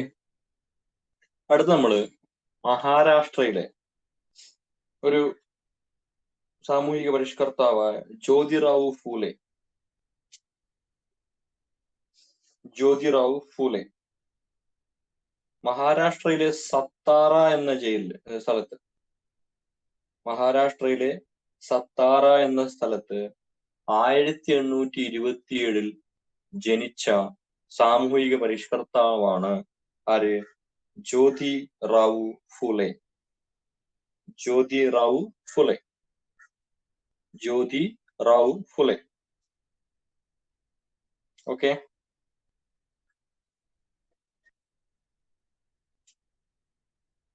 ഗോവിന്ദറാവു ഫൂലെ എന്നറിയപ്പെടുന്നതും ഇദ്ദേഹം തന്നെയാണ്. 1827 മഹാരാഷ്ട്രയിലെ സത്താറയാണ് ജ്യോതിറാവു ഫൂലെയുടെ ജന്മസ്ഥലം. ഗോവിന്ദറാവു ഫൂലെ എന്നറിയപ്പെടുന്നതും ആരാണ്? ജ്യോതിറാവു ഫൂലെ തന്നെയാണ്. ഗോവിന്ദറാവു ഫൂലെ. അദ്ദേഹം ആരംഭിച്ച പ്രധാനപ്പെട്ട ഒരു സംഘടനയാണ് സത്യശോധക് സമാജ്. സത്യശോധക് സമാജ് പൂനെ ആസ്ഥാനമാക്കി, ഇത് മഹാരാഷ്ട്രയുടെ പൂനെ ആസ്ഥാനമാക്കി 1873 ജ്യോതിറാവു ഫുലെ ആരംഭിച്ച സംഘടനയാണ് സത്യശോധക് സമാജ്. സത്യശോധക് സമാജ്. ഈ ജ്യോതിറാവു ഫൂലെ തന്നെ ആരംഭിച്ച സത്യശോധക് സമാജിന്റെ മുഖപത്രം അറിയപ്പെടുന്നത് ദീൻ ബന്ധു. ദീൻ ബന്ധു. ഓക്കെ. ദീൻ ബന്ധു ഇമ്പോർട്ടന്റ് ആണ്. ദീൻ ബന്ധു. ദീൻ ബന്ധു. ദീൻ ബന്ധു. ദീൻ ബന്ധു. അപ്പോൾ സത്യശോധക് സമാജിന്റെ മുഖപത്രം ദീൻ ബന്ധു. ആരാണ്? ജ്യോതിറാവു ഫൂലെ തന്നെയാണ്. അദ്ദേഹത്തിന്റെ പ്രശസ്തമായ ഗ്രന്ഥമാണ് ഗുലാംഗിരി. ഗുലാംഗിരി ചോദിച്ചിട്ടുണ്ട്, കുറെ തവണ ചോദിച്ചൊരു ഇതാണ് ഗ്രന്ഥമാണ് ഗുലാംഗിരി. ഗുലാംഗിരി എഴുതിയത് ആരാണ്? കുറെ തവണ ചോദിച്ചിട്ടുണ്ട്. അപ്പൊ ഗുലാംഗിരി എഴുതിയരാ? ജ്യോതിറാവു ഫൂലെ. ഗുലാംഗിരി. ജ്യോതിറാവു ഫൂലെ. എന്താണ് ഈ ഗുലാംഗിരി എന്ന് പറയുന്നത്? അടിമത്തം. ഗുലാംഗിരി എന്ന വാക്കിനർത്ഥം എന്താണ്? അടിമത്തം എന്നാണ്.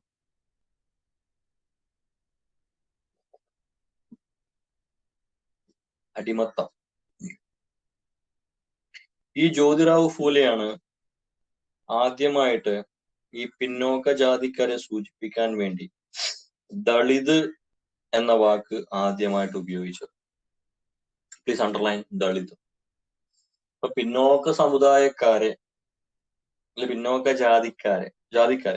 ജാതിക്കാരെ സൂചിപ്പിക്കുന്നതിനായി ദളിത് എന്ന വാക്ക് ഉപയോഗിച്ചത് ആരാണെന്ന് ചോദിച്ചാൽ ആരാണ്? ജ്യോതിറാവു ഫൂലെ. ഇതുമായിട്ട് ബന്ധപ്പെട്ട അടുത്ത പോയിന്റ് നമ്മൾ പറയുകയാണെങ്കിൽ ദളിത് അതിന്റെ മുന്നേറ്റങ്ങൾക്ക് വേണ്ടി പ്രവർത്തിച്ച വലിയൊരു വ്യക്തിയാണ് അംബേദ്കർ. അംബേദ്കറുടെ രാഷ്ട്രീയ ഗുരു ജ്യോതിറാവു ഫൂലെ. പോയിന്റ് വരുന്നതുണ്ടോ?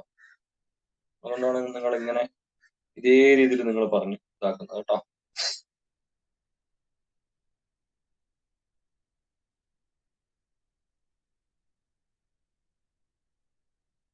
ഒന്നുകൂടെ എന്താണ്? ഒന്നുകൂടെ പിന്നോക്ക ജാതിക്കാരെ സൂചിപ്പിക്കാനായി ദളിത് എന്ന വാക്ക് ആദ്യമായിട്ട് ഉപയോഗിച്ചത് ആരാണ്?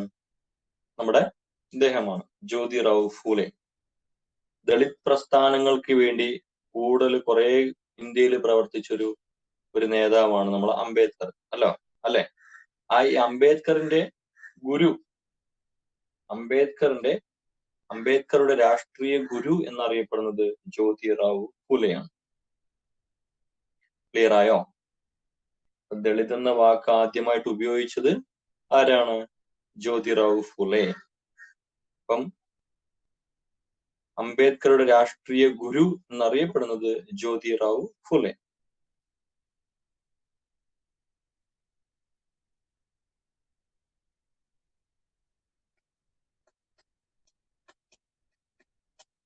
ആയിരത്തി 1888 ഈ ജ്യോതിറാവു ഫൂലെയ്ക്ക് മഹാത്മാ എന്ന് വിശേഷിപ്പിച്ചു. മഹാത്മാ, ഈ ജ്യോതിറാവു ഫൂലെനെ മഹാത്മാ എന്ന് വിശേഷിപ്പിക്കുകയുണ്ടായി. വിത്തൽ റാവു കൃഷ്ണാജി വണ്ടേക്കർ. വിത്തൽ റാവു കൃഷ്ണാജി വണ്ടേക്കർ. വിത്തൽ റാവു കൃഷ്ണാജി വണ്ടേക്കർ. വിത്തൽ റാവു കൃഷ്ണാജി വണ്ടേക്കർ.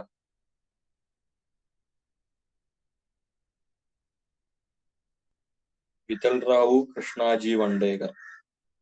അദ്ദേഹമാണ് 1888 ജ്യോതിറാവു ഫൂലെയെ മഹാത്മാ എന്ന് വിശേഷിപ്പിച്ചത്. മഹാത്മാ എന്ന് വിശേഷിപ്പിച്ച ആരാണ്?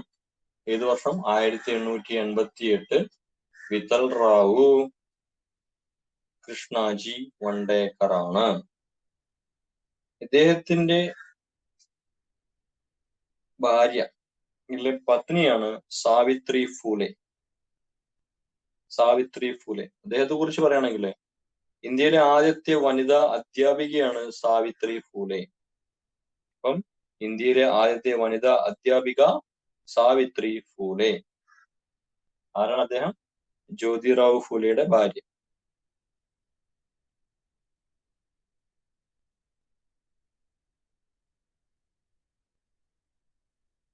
സാവിത്രി ഫൂലെ സർവകലാശാല സ്ഥിതി ചെയ്യുന്നത് പൂനെ. സാവിത്രി ഫുലെ സർവകലാശാല സ്ഥിതി ചെയ്യുന്നത് എവിടെയാണ്? പൂനെ. ഓക്കെ. സാവിത്രി ഫൂലെ സർവകലാശാല, യൂണിവേഴ്സിറ്റി ഉണ്ട്. സാവിത്രി ഫൂലെ സർവകലാശാല, അതെവിടെയാണ്? പൂനെ.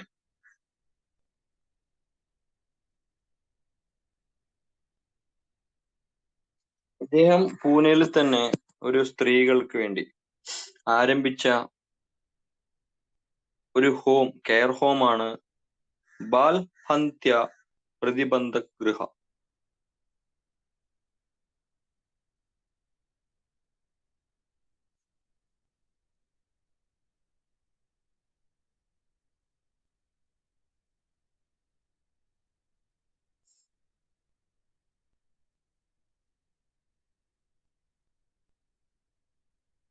ഞാൻ ചാറ്റിലുണ്ട്, ഒന്നുകൂടെ നോക്കിയോ.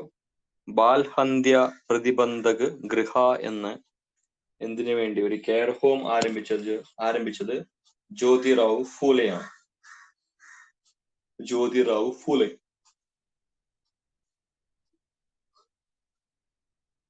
ഓക്കെ.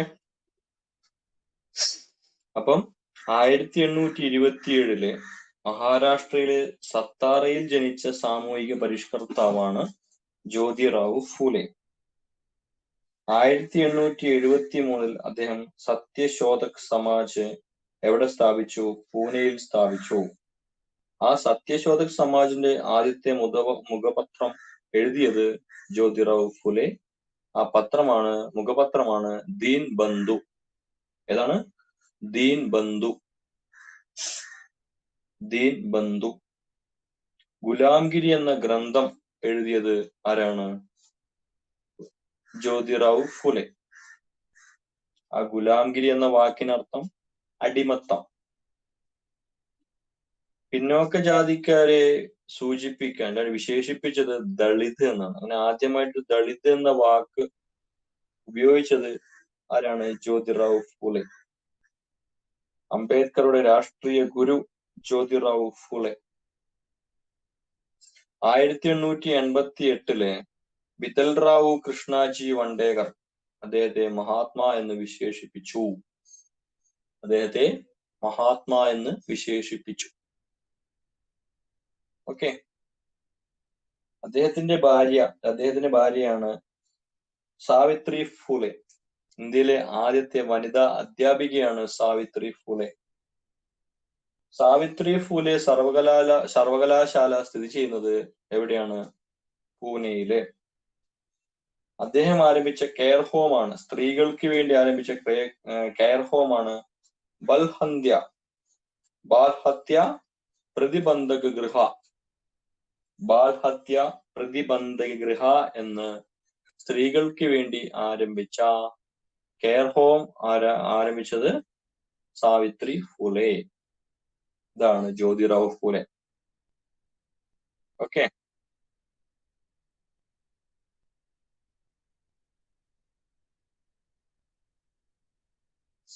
രണ്ടായിരത്തി 2010 പ്രാർത്ഥനാ സമാജിനെ കുറിച്ച് ചോദിച്ചായിരുന്നു. കൂടുതലായിട്ടൊന്നുമില്ല. 1867 ആത്മാറാം പാണ്ഡു റംഗ് ആരംഭിച്ചതാണ് എന്ത്? പ്രാർത്ഥനാ സമാജം. 1867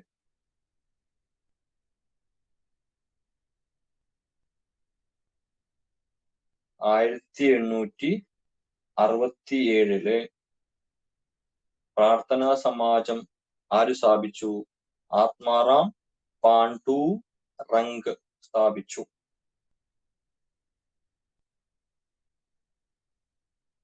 19-ാം നൂറ്റാണ്ടിൽ മിശ്രഭോജനം, മിശ്രവിവാഹം, വിധവാ പുനർവിവാഹം എന്നീ പുരോഗതിക്കായി നിലകൊണ്ട പരിഷ്കരണ പ്രസ്ഥാനമാണ് പ്രാർത്ഥനാ സമാജം.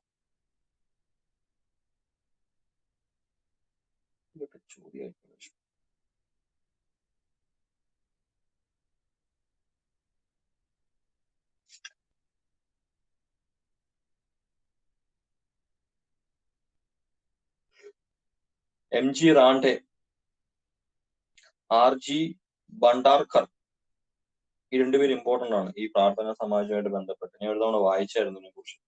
ഒരു തവണ ചോദിച്ചത് ഇങ്ങനെ തന്നെയായിരുന്നു. MG റാണ്ഡെയും RG ഭണ്ഡാർക്കറും ആത്മാറാം പാണ്ഡു റാംഗ്, ഈ 3 പേരുകളാണ് ഉള്ളത് ശരിക്കും. പക്ഷെ സ്ഥാപിച്ച ആരാണ് ചോദിച്ചാൽ ആത്മാറാം പാണ്ഡു റംഗിനെ കുറിച്ച് മാത്രമേ പറയുള്ളൂ. പക്ഷെ അതിന്റെ മറ്റു നേതാക്കൾ ആരൊക്കെയാണ്? MG റാണ്ഡെ നമ്മൾ പറഞ്ഞായിരുന്നു. RG ഭണ്ഡാർക്കർ. ഇതാണ് പ്രാർത്ഥനാ സമാജ്. എന്തൊക്കെയാണ്? 19-ാം നൂറ്റാണ്ടിൽ മിശ്രഭോജനം, മിശ്രവിവാഹം, വിധവാ പുനർവിവാഹം എന്നീ പുരോഗതിക്കായി നിലകൊണ്ട പരിഷ്കരണ പ്രസ്ഥാനമാണ് ഏത്? പ്രാർത്ഥനാ സമാജം. പ്രാർത്ഥനാ സമാജം.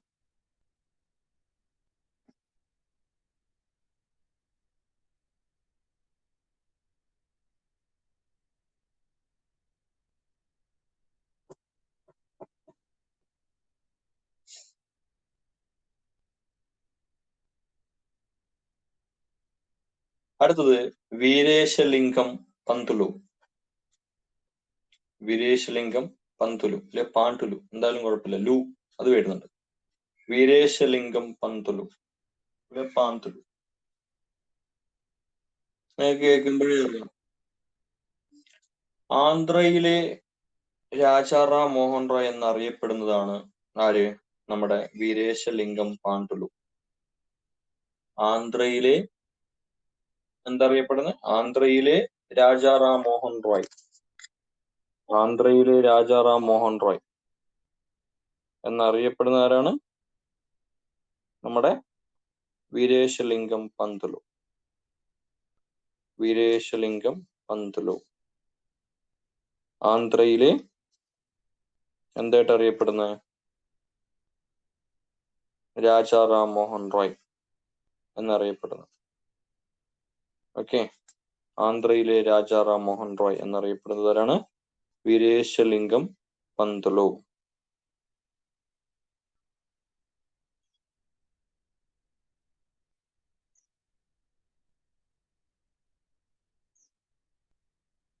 ക്ലിയർ ആണല്ലോ? ആന്ധ്രാപ്രദേശില് നവോത്ഥാനത്തിന് തുടക്കം കുറിച്ചത് വീരേശലിംഗം പന്തുലു ആണ്. ആന്ധ്രാപ്രദേശിലെ രാജമുന്ദ്രിയിൽ ജനിച്ച നവോത്ഥാന നായകനാണ് ആര്? വീരേശലിംഗം പന്തുലു. ഈ പാണ്ഡുലു എന്ന് കേട്ടോ, രണ്ടും തന്നെയാണ്, കുഴപ്പമൊന്നുമില്ല. അപ്പം ആന്ധ്രയിലെ രാജാറാം മോഹൻ റോയ് എന്നറിയപ്പെടുന്നത് വീരേശലിംഗം പന്തുലു. ആന്ധ്രാപ്രദേശിലെ നവോത്ഥാനത്തിന് തുടക്കം കുറിച്ചത് വീരേശലിംഗം പന്തുലു.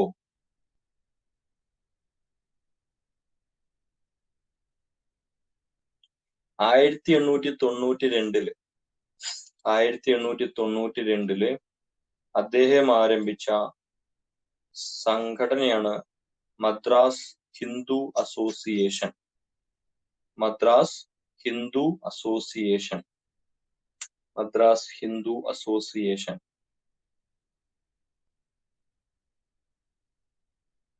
തെലുങ്ക് സാഹിത്യത്തിലെ ആദ്യ നോവലായ രാജശേഖര ചരിത്രം എഴുതിയതാരാണ്? വീരേശലിംഗം പന്തുലു.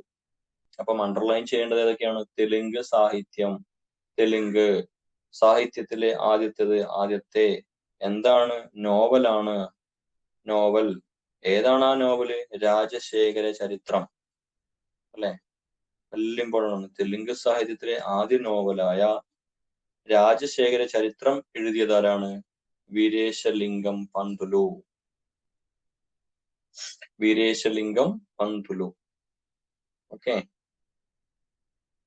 വീരേശലിംഗം പന്തുലു. അദ്ദേഹം ആരംഭിച്ച മറ്റൊരു സംഘടനയാണ് ഹിതകാരിണി സമാജം. ഹിതകാരിണി സമാജം. ഹിതകാരിണി സമാജം. ഹിതകാരിണി സമാജം. ഹിതകാരിണി സമാജം. അദ്ദേഹം ആരംഭിച്ച മാസിക 1874 അദ്ദേഹം ആരംഭിച്ച മാസികയാണ് ഏതാണ്? വിവേകവർധിനി. വിവേകവർധിനി. നല്ല നല്ല പേരുകളല്ലേ? വിവേകവർധിനി. 1874 വർഷം. ആരാരംഭിച്ച മാസിക? വീരേശലിംഗം പന്തുലു.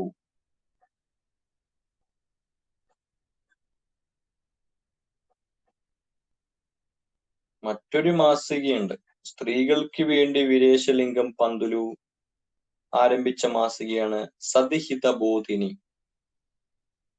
ഏതാണ്? സതിഹിതബോധിനി. ഇപ്പൊ 2 മാസികകൾ. ആദ്യത്തെ മാസിക 1874 വിവേകവർധിനി എന്ന മാസിക. രണ്ടാമത്തെ മാസിക സ്ത്രീകൾക്ക് വേണ്ടി വീരേശലിംഗം പന്തുലു ആരംഭിച്ച മാസിക സതിഹിതബോധിനി.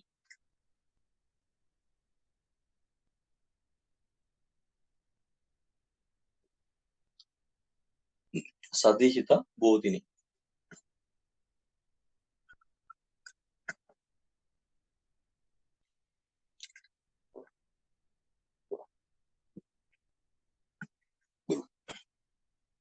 സതിഹിതബോധിനി അല്ലെ? എന്നാലോചിച്ച് നോക്കിയേ. അപ്പം ആന്ധ്രയിലെ രാജാറാം മോഹൻ റോയ് എന്നറിയപ്പെടുന്നവരാണ് വീരേശലിംഗം പന്തുലു. ആദ്യം നമ്മൾ പഠിച്ച മഹാരാഷ്ട്രയിലെ ആളെ കുറിച്ചാണ് പഠിച്ചത്, സത്താറ. ഇപ്പം നമ്മള് ആന്ധ്രയിലെ രാജാറാം മോഹൻ റോയ്, വീരേശലിംഗം പന്തുലു. ആന്ധ്രാപ്രദേശിലെ രാജമുന്ദ്രിയിൽ ജനിച്ച് ആന്ധ്രാപ്രദേശിൽ നവോത്ഥാനത്തിന് തുടക്കം കുറിച്ച നവോത്ഥാന നായകനാണ് വീരേശലിംഗം പന്തുലു. 1892 മദ്രാസ് ഹിന്ദു അസോസിയേഷൻ ആരംഭിച്ചത് വീരേശലിംഗം പന്തുലു. ഹിതകാരിണി സമാജം ആരംഭിച്ചത് വീരേശലിംഗം പന്തുലു അല്ലെ? അദ്ദേഹം തെലുങ്ക് സാഹിത്യത്തിലെ ആദ്യത്തെ നോവലായ രാജശേഖര ചരിത്രം. അപ്പം തെലുങ്കിലെ ആദ്യത്തെ സാഹിത്യ ചരിത്രം ഏതാണ്? രാജശേഖര ചരിത്രം. അത് എഴുതിയത് വീരേശലിംഗ പന്തുലു. 1874 വിവേകവർധിനി എന്ന മാസിക ആരംഭിച്ചത് വീരേശലിംഗം പന്തുലു. സ്ത്രീകൾക്ക് വേണ്ടി വീരേശലിംഗം പന്തുലു ആരംഭിച്ച മാസിക സതിഹിതബോധിനി. സതിഹിതബോധിനി. സതിഹിതബോധിനി. സതിഹിതബോധിനി. സതിഹിത ബോധിനി.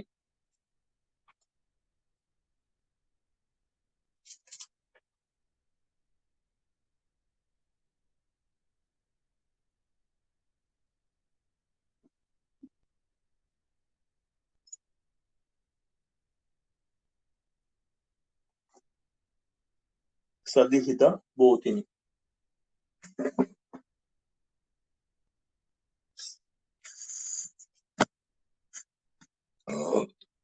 സതിഹിത ബോധിനി. ഓക്കെ, അപ്പൊ നമുക്ക് ഇനി ഒരു 3 ചെറിയ ചെറിയ കാര്യങ്ങളെ കുറിച്ച് പറഞ്ഞുള്ളത്. അതും കൂടി കഴിഞ്ഞാൽ നമുക്ക് ഈ ഒരു ഏരിയ നമുക്ക് തീർക്കാം.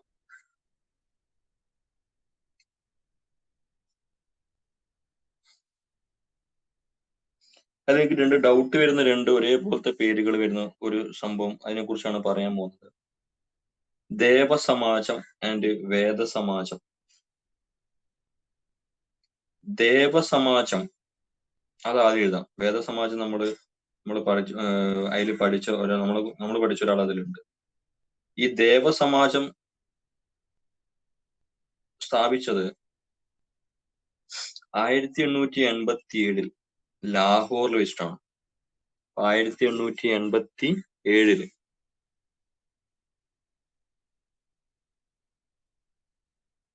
1887 ലാഹോറിൽ വെച്ച് സ്ഥാപിച്ചതാണ് ദേവസമാജം. ശിവനാരായൺ അഗ്നിഹോത്രി. ആരാണ്? ശിവനാരായൺ അഗ്നിഹോത്രി. ദേവസമാജം ഒരാളേ ഉള്ളൂ. അതുകൊണ്ട് നിങ്ങൾക്ക് ആ പേര് നോക്കിയാൽ നമുക്ക് എലിമിനേഷൻ കിട്ടും. ദേവസമാജം 1887 ലാഹോറിൽ ശിവനാരായൺ അഗ്നിഹോത്രിയാണ് സ്ഥാപിച്ചത്. ശിവനാരായൺ അഗ്നിഹോത്രി. അടുത്തത് വേദസമാജം. ദേവാവേദ മാറിപ്പോയത്. അടുത്തത് നമ്മൾ എന്ത് പറയുന്നത്? വേദസമാജം.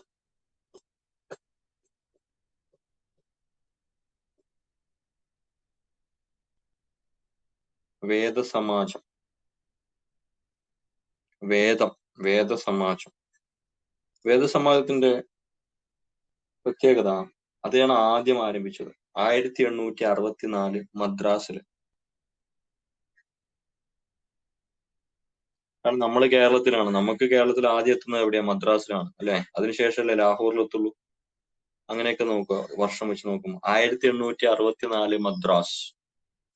അവിടെ വെച്ച് സ്ഥാപിച്ചതാണ് വേദസമാജം. ആരാണ് സ്ഥാപിച്ചത്? കേശബ് ചന്ദ്ര സെൻ, ശ്രീധരുലു നായിഡുവും കൂടി. കേശബ് ചന്ദ്ര സെന്നും ശ്രീധരുലു നായിഡുവും കൂടി ആരംഭിച്ചതാണ് വേദസമാജം. 1864 മദ്രാസില് കേശബ് ചന്ദ്ര സെന്നും ശ്രീധരുലു നായിഡു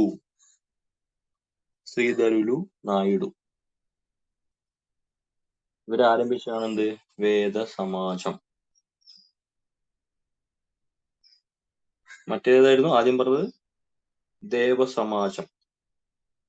ശിവനാരായൺ അഗ്നിഹോത്രി 1887 ലാഹോർ.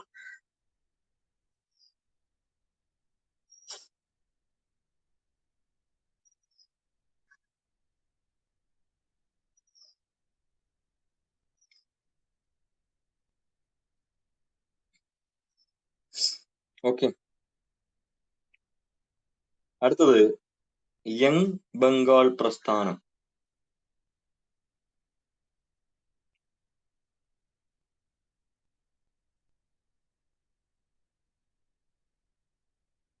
ഹെൻറി വിവിയൻ ഡെറോസിയോ ആരംഭിച്ച പാശ്ചാത്യ ആശയങ്ങൾ, നമ്മളെ വെസ്റ്റേൺ തോട്ട്സ് വെച്ചിട്ട് പാശ്ചാത്യ ആശയങ്ങള് അത് അതിലാൽ സ്വാധീനിക്കപ്പെട്ട, അതിൽ മോട്ടിവേറ്റഡ് ആയിട്ട്, അതിൽ ഇൻസ്പിറേഷൻ വന്നിട്ട് പ്രചോദനത്തോടെ ആരംഭിച്ച ഇന്ത്യയിലെ ആദ്യത്തെ സാമൂഹിക പ്രസ്ഥാനമാണ് യങ് ബംഗാൾ പ്രസ്ഥാനം. യങ് ബംഗാൾ പ്രസ്ഥാനം. യങ് ബംഗാൾ പ്രസ്ഥാനം. യങ് ബംഗാൾ പ്രസ്ഥാനം.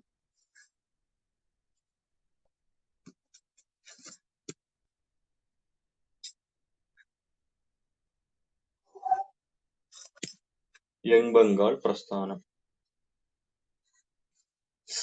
ആരാണ് സ്ഥാപിച്ചത്? Henry Vivian Derozio. Henry Vivian Derozio. Henry Vivian Derozio. Henry Vivian Derozio.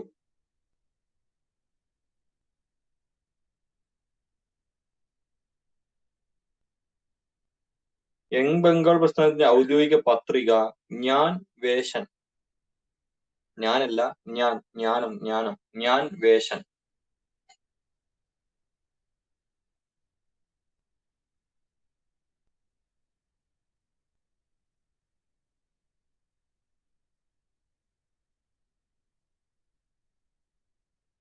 ഈ ഹെൻറി വിവിയൻ ഡെറോസിയോ എഴുതിയ കവിതയാണ് to India my native land. ചിലപ്പോൾ ചോദിക്കാം, to India my native land. To India my native land.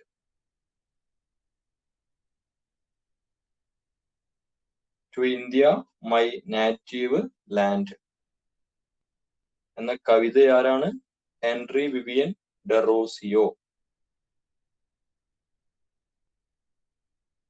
ഈ യങ് ബംഗാൾ പ്രസ്ഥാനത്തിലെ ആൾക്കാർ അറിയപ്പെടുന്നത് ഡെറോസിയന്മാർ എന്നാണ് അറിയപ്പെടുന്നത്. ഡെറോസിയന്മാർ എന്താണ് അറിയപ്പെടുന്നത്?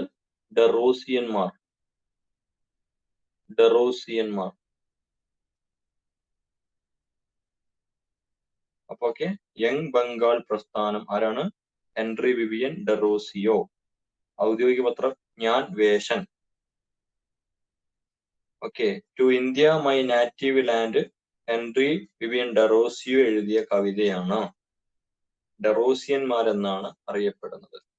ഓക്കെ, ക്ലിയർ ആണല്ലോ. അടുത്ത നമുക്ക്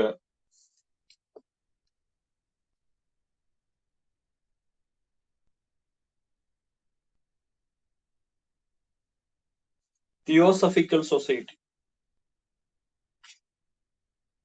തിയോസഫിക്കൽ സൊസൈറ്റി.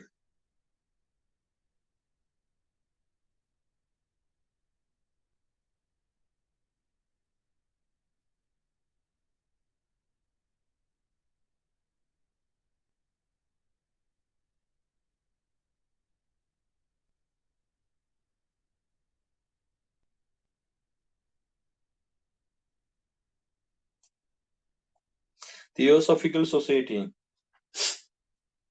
അത് 1875 അമേരിക്കയിലെ ന്യൂയോർക്കിലാണ് സ്ഥാപിച്ചത്. അമേരിക്കയിലെ ന്യൂയോർക്കിൽ സ്ഥാപിച്ച സംഘടനയാണ് തിയോസഫിക്കൽ സൊസൈറ്റി. 1875 നമുക്കറിയാം, മാഡം ബ്ലാവട്സ്കി, മാഡം ബ്ലാവട്സ്കിയും കേണൽ ഓൾകോട്ട്, മാഡം ബ്ലാവട്സ്കിയും കേണൽ ഓൾകോട്ടും കൂടെ സ്ഥാപിച്ചതാണ് തിയോസഫിക്കൽ സൊസൈറ്റി.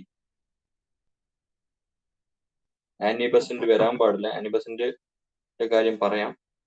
തിയോസഫിക്കൽ സൊസൈറ്റി സ്ഥാപിച്ചത് ആരൊക്കെയാണെന്ന് വെച്ചാല് മാഡം ബ്ലാവട്സ്കിയും കേണൽ ഓൾകോട്ടും കൂടിയാണ്.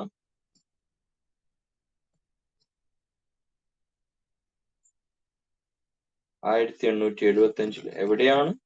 അമേരിക്കയിലെ ന്യൂയോർക്കിലാണ് അല്ലെ? അമേരിക്കയിലെ ന്യൂയോർക്ക്. അമേരിക്കയിലെ ന്യൂയോർക്കിൽ മാഡം ബ്ലാവട്സ്കിയും കേണൽ ഓൾകോട്ട്.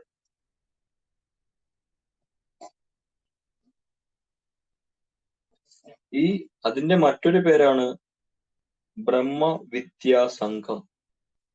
ഈ ബ്രഹ്മവിദ്യാ സംഘം എന്നറിയപ്പെടുന്നത് ഏതാണ്? നമ്മുടെ തിയോസഫിക്കൽ സൊസൈറ്റിയാണ്. Theosophical society 1875. 1875. ഓക്കെ, ബ്രഹ്മവിദ്യാ സംഘം എന്നറിയപ്പെടുന്നതും ഏതാണ്? Theosophical society. ഇനി ഇന്ത്യയിലോട്ട് വരാം. 1889 ആനി ബസന്റ് തിയോസഫിക്കൽ സൊസൈറ്റിയുടെ ഭാഗമാകുന്നത് 1889. 1889. ആനി ബസന്റ് തിയോസഫിക്കൽ സൊസൈറ്റിയുടെ ഇന്ത്യയിലെ പ്രധാനപ്പെട്ട പ്രവർത്തകയാണ് ആനി ബസന്റ്. 1889 മുതലാണ് ആനി ബസന്റ് തിയോസഫിക്കൽ സൊസൈറ്റിയുടെ ഭാഗമാകുന്നത്.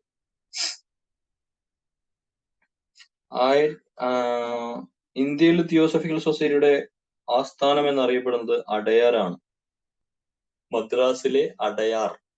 അപ്പം 1889 തിയോസഫിക്കൽ സൊസൈറ്റിയുടെ മുഖ്യ പ്രവർത്തക ആരാണ്? ആനി ബസന്റ് ആകുന്നുണ്ട്.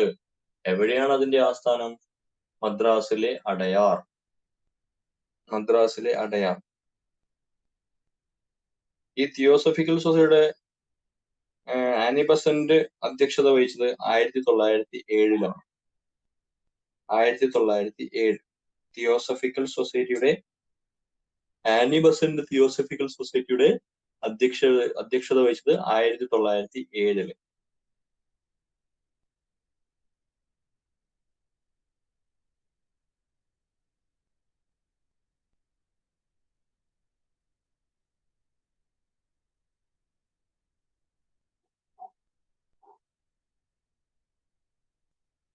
ഓക്കെ ആണല്ലോ. ഇതാണ് അതിന്റെ പ്രത്യേകത. ഇതൊക്കെയാണ് നമ്മൾ സാമൂഹിക പരിഷ്കാരങ്ങളുമായിട്ട് ബന്ധപ്പെട്ട പരിഷ്കർത്താക്കളുമായിട്ട് ബന്ധപ്പെട്ട് നമുക്ക് പഠിക്കാനുള്ളത്. ഓക്കെ,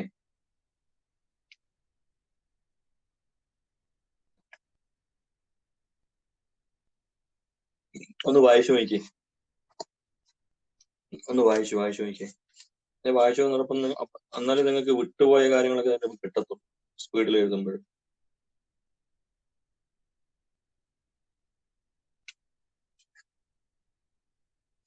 ആനി ബസന്റിന്റെ പോയിന്റ്സ് 1889 ആനി ബസന്റ് തിയോസഫിക്കൽ സൊസൈറ്റിയിലെ അംഗമാകുന്നത്. ഈ ആനി ബസന്റ് ആണ് ഇന്ത്യയിലെ പ്രധാനപ്പെട്ട പ്രവർത്തക. എന്തിന്റെ? തിയോസഫിക്കൽ സൊസൈറ്റിയുടെ. ഇന്ത്യയിലെ തിയോസഫിക്കൽ സൊസൈറ്റിയുടെ ആസ്ഥാനം എന്ന് പറയുന്നത് മദ്രാസ് ആണ്. 1907 ആനി ബസന്റ് തിയോസഫിക്കൽ സൊസൈറ്റിയുടെ പ്രസിഡന്റ് ആയത്. ഓക്കെ, ക്ലിയർ ആണോ? ആ ചോദിച്ച ആൾക്ക് ക്ലിയർ ആയോ?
ഓക്കെ,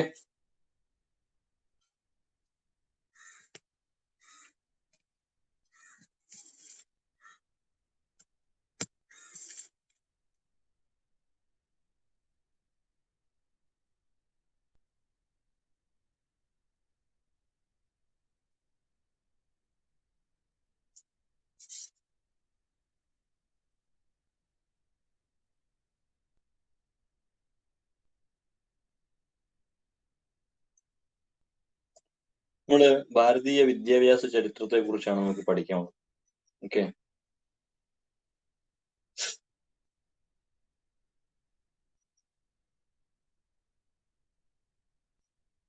ഇന്ത്യയിലെ പ്രാചീനകാല വിദ്യാഭ്യാസ സമ്പ്രദായം അറിയപ്പെടുന്നത് വേദകാല വിദ്യാഭ്യാസം എന്നാണ് അറിയപ്പെടുന്നത്. വേദകാല വിദ്യാഭ്യാസം. വേദങ്ങളാണ് പഠിക്കുന്നത്. വേദങ്ങൾ പഠിച്ചു തുടങ്ങിയിട്ടാണ് വിദ്യാഭ്യാസത്തിലോട്ട് വരുന്നത്. അതാണ് വേദകാല വിദ്യാഭ്യാസം. വേദം എന്ന പദത്തിന്റെ ഉത്ഭവം എന്താണെന്ന് വെച്ചാൽ, അല്ല എന്താണ് അറിവ് വെച്ചാൽ, അറിയുക അല്ലെങ്കിൽ അറിവ് എന്ന അർത്ഥം വരുന്ന വിത് അതാണ് വേദം. വിത് എന്ന ധാതുവിൽ നിന്നാണ് വേദം ഉത്ഭവിച്ചത്. അപ്പൊ വിത് എന്താണ്? വേദം എന്ന ധാതുവിൽ നിന്നാണ് വേദം എന്ന പദം ഉത്ഭവിക്കുന്നത്. അറിയുക ഇല്ലെങ്കിൽ അറിവ്. അങ്ങനെ ഈ വിദ്യാഭ്യാസത്തെ കുറിച്ച് പ്രതിപാദിക്കുന്ന വേദമാണ് ഋഗ്വേദം. ഇമ്പോർട്ടന്റ് ആണ്. ഈ ഋഗ്വേദത്തിലാണ് വിദ്യാഭ്യാസത്തെ കുറിച്ച് പ്രതിപാദിക്കുന്നത്. ഈ ഋഗ്വേദത്തിൽ തന്നെ മണ്ഡൂക സൂക്തത്തിലാണ് പറയുന്നത്. മണ്ഡൂക സൂക്തത്തിൽ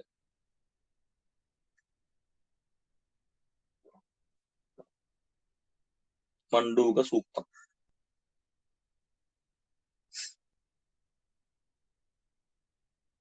അപ്പം വേദം പറഞ്ഞപ്പോൾ അതിന്റെ ഒരു ഉപനിഷത്തും കൂടി പറയാം. സ്വയവിദ്യാഭ്യാസത്തെ കുറിച്ച് പരാമർശമുള്ള ഉപനിഷത്താണ് തൈത്തിരീയ ഉപനിഷത്ത്. ഓക്കെ, സ്വയവിദ്യാഭ്യാസത്തെ കുറിച്ച് പരാമർശമുള്ള ഉപനിഷത്താണ് തൈത്തിരീയ ഉപനിഷത്ത്. അപ്പൊ ഏതാണ് വേദം? ഋഗ്വേദം. ഋഗ്വേദത്തിലെ മണ്ഡൂക സൂക്തം. ഓക്കെ, മണ്ഡൂക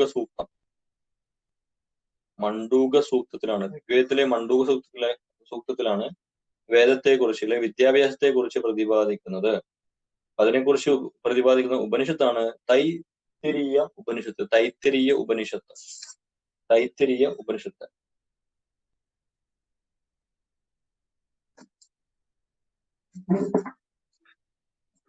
ലോകത്തിലെ ഏറ്റവും പ്രാചീന സർവകലാശാലയാണ് തക്ഷശില സർവകലാശാല.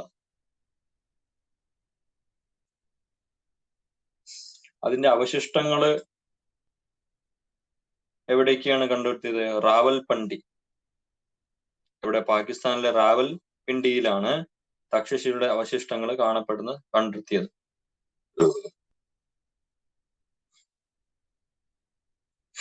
1980 യുനെസ്കോയുടെ പൈതൃക പട്ടികയിൽ ഉൾപ്പെടുത്തി.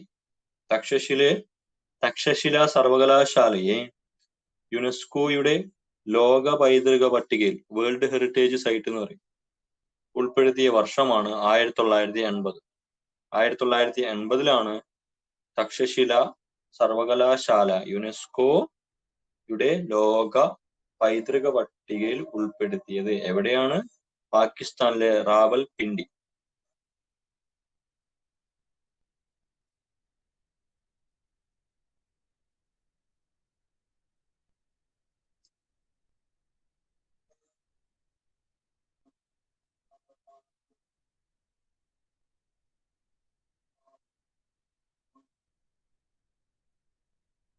അത് കഴിഞ്ഞ് നമുക്ക് പ്രധാനപ്പെട്ട ഒന്നാണ് നളന്ദ സർവകലാശാല. ഏതാണ്? നളന്ദ സർവകലാശാല. നളന്ദ സർവകലാശാലയുടെ സ്ഥലങ്ങൾ കാണപ്പെട്ടത് ബീഹാറിലെ പാട്നയിലാണ്. ഓക്കെ, ബീഹാറിലെ ഞാൻ നേരിട്ട് നമ്മുടെ ബ്രിട്ടീഷ് വിദ്യാഭ്യാസ രീതിയിലേക്കോ ഇന്ത്യയിലെ വിദ്യാഭ്യാസ രീതിയിലെ കുറിച്ചോ അല്ല പോകുന്നത്. ആദ്യം നിങ്ങൾക്ക് ജസ്റ്റ് അതിനെ കുറിച്ചുള്ള ചെറിയൊരു ഇതുണ്ടാവണം. എന്താണ്? ഒരു ഹിസ്റ്ററി, ചരിത്രം നിങ്ങൾക്ക് അറിയാം. നമ്മൾ ഹിസ്റ്ററി ആണല്ലോ പഠിക്കുന്നത്. അപ്പം നളന്ദയുടെ അവശിഷ്ടങ്ങൾ എവിടെയാണ്? ബീഹാറിലെ പാട്ന. നളന്ദ സർവകലാശാല സ്ഥാപിച്ചത് കുമാരഗുപ്തനാണ്. കുമാരഗുപ്തൻ.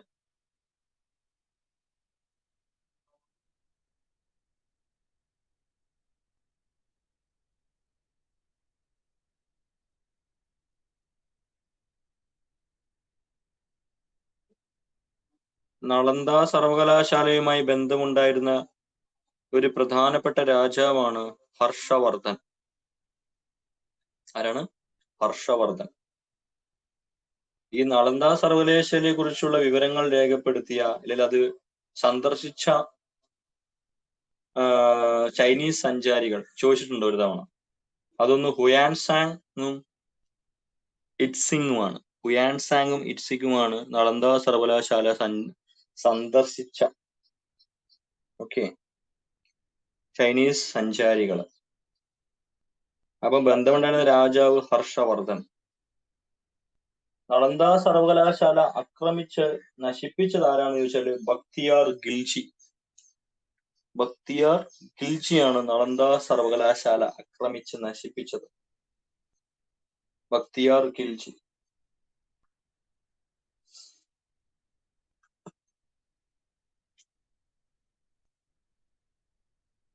നമ്മുടെ രാഷ്ട്രപതിയായിരുന്ന അബ്ദുൽ കലാം സാറാണ് നളന്ദ സർവകലാശാല വീണ്ടും പ്രവർത്തനക്ഷമമാക്കാനുള്ള ആശയം ആദ്യമായി നിർദ്ദേശിച്ചത്. അപ്പം ആദ്യമായിട്ട് വീണ്ടും നളന്ദ സർവകലാശാല വീണ്ടും പ്രവർത്തനക്ഷമമാക്കി വീണ്ടും ആശയം ആദ്യമായിട്ട് കൊണ്ടുവന്നത് ആരാണ്? Doctor APJ Abdul Kalam.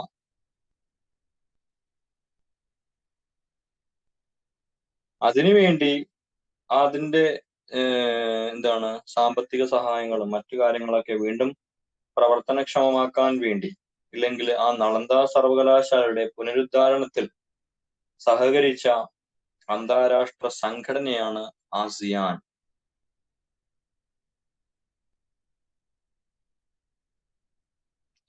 ബക്തിയാർ ഖിൽജി. നളന്ദ സർവകലാശാല ആക്രമിച്ച് നശിപ്പിച്ചത് ബക്തിയാർ ഖിൽജിയാണ്. ബക്തിയാർ ഖിൽജി. ബക്തിയാർ ഖിൽജി. അന്താരാഷ്ട്ര സംഘടന നളന്ദ സർവകലാശാലയുടെ പുനരുദ്ധാരണത്തിന് ആയിട്ട് ബന്ധപ്പെട്ട് സഹകരിച്ച അന്താരാഷ്ട്ര സംഘടന ആസിയാൻ. ആസിയാൻ സംഘടന ഇമ്പോർട്ടന്റ് ആണ് ഇതൊക്കെ.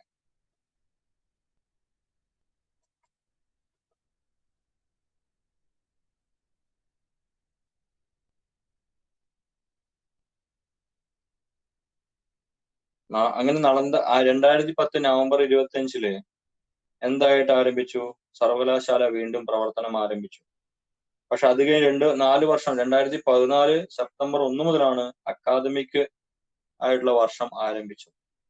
അപ്പൊ 2010 നവംബർ 25 നളന്ദ സർവകലാശാല വീണ്ടും പ്രവർത്തനം ആരംഭിച്ചു. പക്ഷെ അക്കാദമിക വർഷം ആരംഭിച്ചത് 2014 കേട്ടോ, സെപ്റ്റംബർ 1. അക്കാദമിക വർഷം ആരംഭിച്ചത് ആരാണ്? 2014 സെപ്റ്റംബർ 1 മുതലായിരുന്നു. അങ്ങനെ ഈ നളന്ദ സർവകലാശാലയുടെ ആദ്യത്തെ ചാൻസലറായി ആരായി? അമർത്യ സെൻ. അമർത്യ സെൻ ആണ് ആദ്യത്തെ ചാൻസലർ.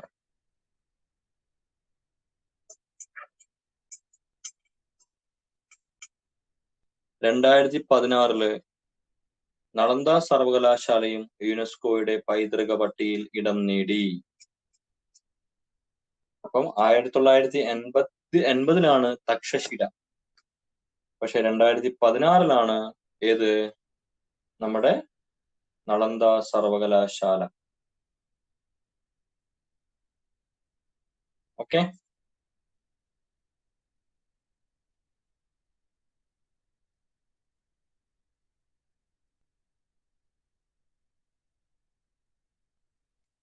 ചൈനീസ് സഞ്ചാരികൾ ഹുയാൻസാങ്, ഇറ്റ്സിങ്.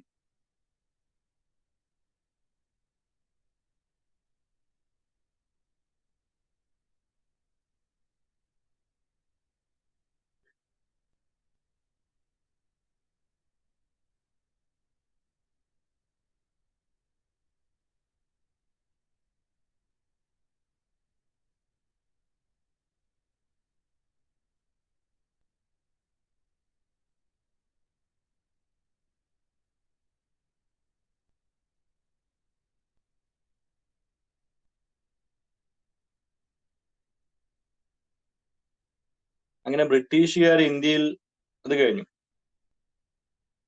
ബ്രിട്ടീഷുകാര് ഇന്ത്യയിൽ സ്ഥാപിച്ച ആദ്യത്തെ വിദ്യാഭ്യാസ സ്ഥാപനമാണ് Mohammedan college of Calcutta. Mohammedan college of Calcutta അല്ലെങ്കിൽ കൽക്കത്ത മദ്രസ എന്നറിയപ്പെടുന്നു. ബ്രിട്ടീഷ് ഇന്ത്യയിലെ ആദ്യത്തെ വിദ്യാഭ്യാസ സ്ഥാപനം. ബ്രിട്ടീഷ് ഇന്ത്യയിലെ ആദ്യത്തെ വിദ്യാഭ്യാസ സ്ഥാപനമാണ് മുഹമ്മദൻ കോളേജ് ഓഫ് കൽക്കത്ത. ഒരു ഐഫൺ ഇട്ട് മദ്രാസ് കൽക്കട്ട മദ്രസ എന്ന് എഴുതാം.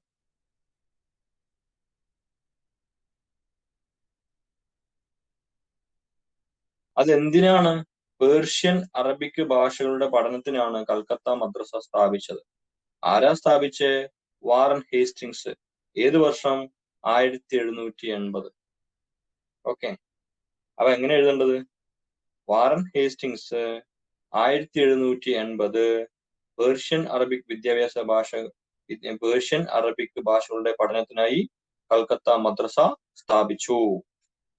ഓക്കെ, കൽക്കത്ത മദ്രസയുടെ പേരെന്താ? Mohammedan college of Calcutta. അങ്ങനെ തന്നെ എഴുതണേ.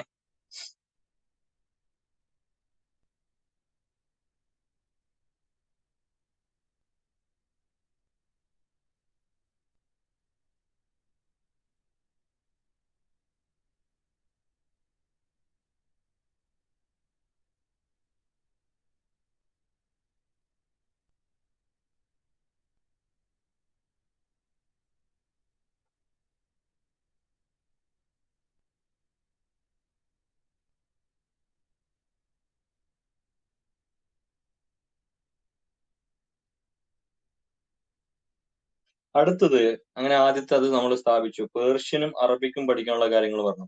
അടുത്തത്, ഈ ബ്രിട്ടീഷ് ഉദ്യോഗസ്ഥരെ ഇന്ത്യൻ ഭാഷകൾ പഠിപ്പിക്കാൻ വേണ്ടി 1800 റിച്ചാർഡ് വെല്ലസ്ലി എന്ത് സ്ഥാപിച്ചു? Calcutta fort William college. 1800 Richard Wellesley British ഉദ്യോഗസ്ഥരെ ഇന്ത്യൻ ഭാഷകൾ പഠിപ്പിക്കുന്നതിന് വേണ്ടി കൽക്കത്തയില് ഫോർട്ട് വില്യം കോളേജ് സ്ഥാപിച്ചു. ചോദിച്ചിട്ടുണ്ട്, കൽക്കത്തയിലെ ഫോർട്ട് വില്യം കോളേജ് സ്ഥാപിച്ചത് ആരാണ് ചോദിച്ചിട്ടുണ്ടായിരുന്നു. അതൊക്കെ പ്രീവിയസ് ഇയർ ക്വസ്റ്റ്യൻ ആണ്. ഏത് വർഷം? 1800. ആരാണ്? Richard Wellesley. നമ്മൾ ആദ്യം പഠിച്ച പേരോ? 1780. അതെന്താണ്? വാറൻ ഹേസ്റ്റിങ്സ് ആണ്. കൽക്കത്ത മദ്രസ, മുഹമ്മദൻ കോളേജ് ഓഫ് കൽക്കത്ത. അവിടെ എന്താ പഠിപ്പിക്കുന്നത്? പേർഷ്യൻ അറബിക് ഭാഷകളുടെ പഠനത്തിനായി. അതേസമയം കൽക്കത്തയിൽ ഫോർട്ട് വില്യം കോളേജ് എന്തിനാ വന്നത്? റിച്ചാർഡ് വെല്ലസ്ലി 1800 ബ്രിട്ടീഷ് ഉദ്യോഗസ്ഥരെ എന്ത് പഠിപ്പിക്കാൻ? ഇന്ത്യൻ ഭാഷകൾ പഠിപ്പിക്കുന്നതിന് വേണ്ടി കൽക്കത്തയിൽ എന്ത് സ്ഥാപിച്ചു? വില്യം ഫോർട്ട് കോളേജ് സ്ഥാപിച്ചു. ഓക്കെ, അത് കഴിഞ്ഞ് ഇന്ത്യക്കാർക്ക് വിദ്യാഭ്യാസം കൊടുക്കുന്നതിന് വേണ്ടി അത് ആദ്യമായിട്ട് ഒരു നിയമത്തിലൂടെ കൊണ്ടുവന്നു. ഈസ്റ്റ് ഇന്ത്യ കമ്പനി ആക്ട് എന്നറിയപ്പെടുന്ന, ചാർട്ടേഡ് ആക്ട് എന്നറിയപ്പെടുന്ന 1813 ഇതില് ആദ്യമായിട്ട് ഒരു നിയമം കൊണ്ടുവരുന്നത്. ഓക്കെ, 1813 ചാർട്ടർ ആക്ട് ഇന്ത്യൻ വിദ്യാഭ്യാസത്തിന്റെ ഉന്നമനത്തിനും തുടർ പഠനത്തിനും വേണ്ടി ബ്രിട്ടീഷുകാർ നടത്തിയ ആദ്യത്തെ ചുവടുവയ്പ്പാണ് ചാർട്ടർ ആക്ട് 1813. അപ്പൊ നിങ്ങൾ ശ്രദ്ധിക്കുക, എന്താണ് നമുക്കൊരു ക്രോണോളജിക്കൽ ഓർഡർ കിട്ടുമ്പോൾ 1780 എന്ത് കൊണ്ടുവന്നു? വാറൻ ഹേസ്റ്റിങ്സ് കൽക്കത്ത മദ്രസ കൊണ്ടുവന്നു. 1800 Richard Wellesley Fort William college കൊണ്ടുവന്നു. അത് കഴിഞ്ഞിട്ട് 1813 ഇന്ത്യൻ വിദ്യാഭ്യാസത്തിന് വേണ്ടി 1813 ചാർട്ടർ ആക്ട് നിയമത്തിലൂടെ ഇന്ത്യക്കാർക്ക് വിദ്യാഭ്യാസം കൊടുക്കാൻ വേണ്ടി കൊണ്ടുവന്നു. ഓക്കെ,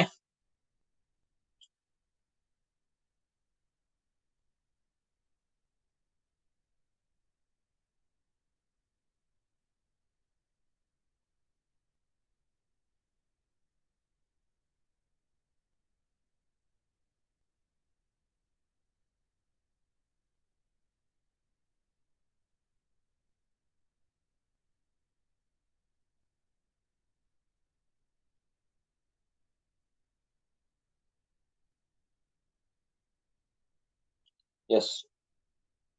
അങ്ങനെ 1813 പറഞ്ഞു. അങ്ങനെ 1817 രാജാറാം മോഹൻ റോയും ഡേവിഡ് ഹാരെയും കൂടി കൽക്കത്തിൽ എന്ത് സ്ഥാപിച്ചു? ഹിന്ദു കോളേജ് സ്ഥാപിച്ചു. മദ്രസ വന്നു. അതുപോലെ തന്നെ അവരെന്താക്കി? ഒരു ഹിന്ദു കോളേജ് സ്ഥാപിച്ചു 1817. ആരൊക്കെ ചേർന്നിട്ട്? രാജാറാം മോഹൻ റോയും ഡേവിഡ് ഹാരെയും ചേർന്ന് 1817 കൽക്കത്തയിൽ ഹിന്ദു കോളേജ് സ്ഥാപിച്ചു. ഇതേ കോളേജ് 1855 മുതൽ 1817 ഹിന്ദു കോളേജ് സ്ഥാപിച്ചത് 1855 മുതൽ പ്രസിഡൻസി കോളേജ് എന്നറിയപ്പെടാൻ തുടങ്ങി. ഏതാണ്? Presidency college.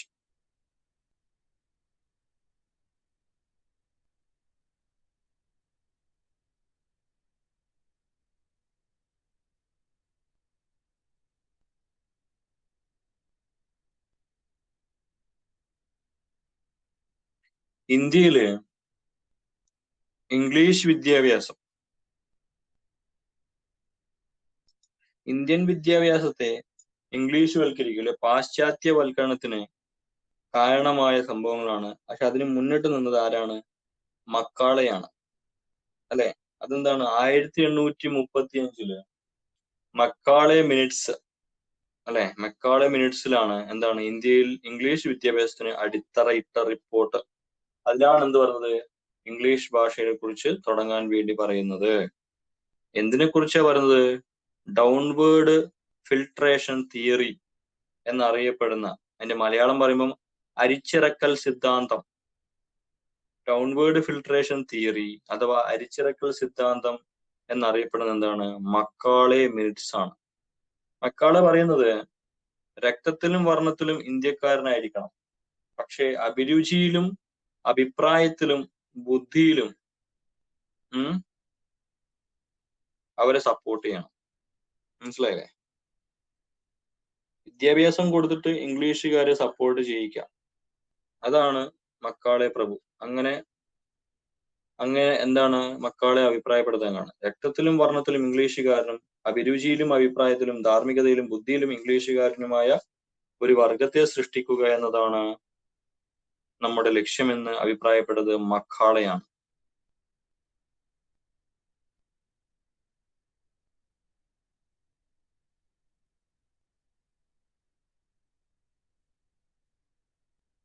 – 1835 മക്കാളെ മിനിറ്റ്സ്. മാറിപ്പോകരുത്, കാരണം കുറച്ച് കഴിഞ്ഞിട്ട് ഒരു സാധനം കൂടി വരുന്നുണ്ട്, അതുകൊണ്ടാണ്. ഇന്ത്യയിലെ ആധുനിക പാശ്ചാത്യ വിദ്യാഭ്യാസത്തിന്റെ പിതാവ് എന്നറിയപ്പെടുന്നത് വില്യം ബെന്റിക്. ഇമ്പോർട്ടന്റ്. ഇന്ത്യയിലെ ആധുനിക പാശ്ചാത്യ വിദ്യാഭ്യാസത്തിന്റെ പിതാവ് എന്നറിയപ്പെടുന്നത് വില്യം ബെന്റിക് ആണ്.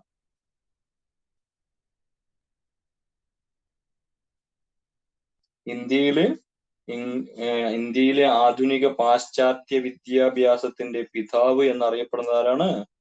വില്യം ബെന്റിക് ആണ്. William Bentinck. ഇന്ത്യയിൽ ഇംഗ്ലീഷ് ഔദ്യോഗിക ഭാഷയാക്കിയ ഗവർണർ ജനറൽ ആരാണ്? വില്യം ബെന്റിക് ആണ്. അപ്പം ആധുനിക പാശ്ചാത്യ വിദ്യാഭ്യാസത്തിന്റെ പിതാവ് എന്നറിയപ്പെടുന്നത് വില്യം ബെന്റിക്. ഇന്ത്യയിൽ ഇംഗ്ലീഷ് ഭാഷ ഔദ്യോഗിക ഭാഷയാക്കിയത് governor general William Bentinck.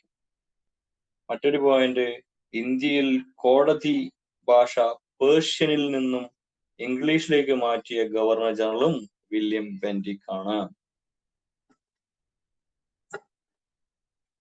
Clear ആയോ?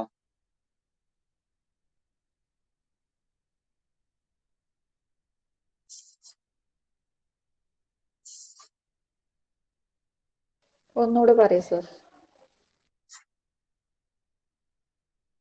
വില്യം ബെന്റിക് ഇന്ത്യയിലെ ആധുനിക പാശ്ചാത്യ വിദ്യാഭ്യാസത്തിന്റെ പിതാവ് എന്നറിയപ്പെടുന്നത് വില്യം ബെന്റിക്.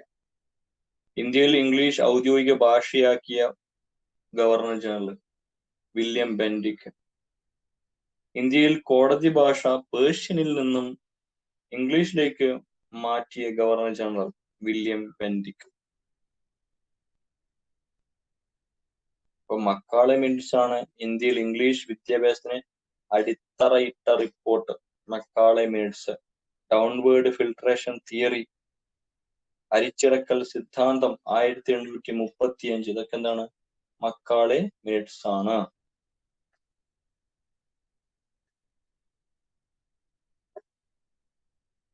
ബ്രിട്ടീഷ് ഗവൺമെന്റ് ഇന്ത്യയിൽ ഇംഗ്ലീഷ് ഔദ്യോഗിക ഭാഷയാക്കിയ വർഷം 1835.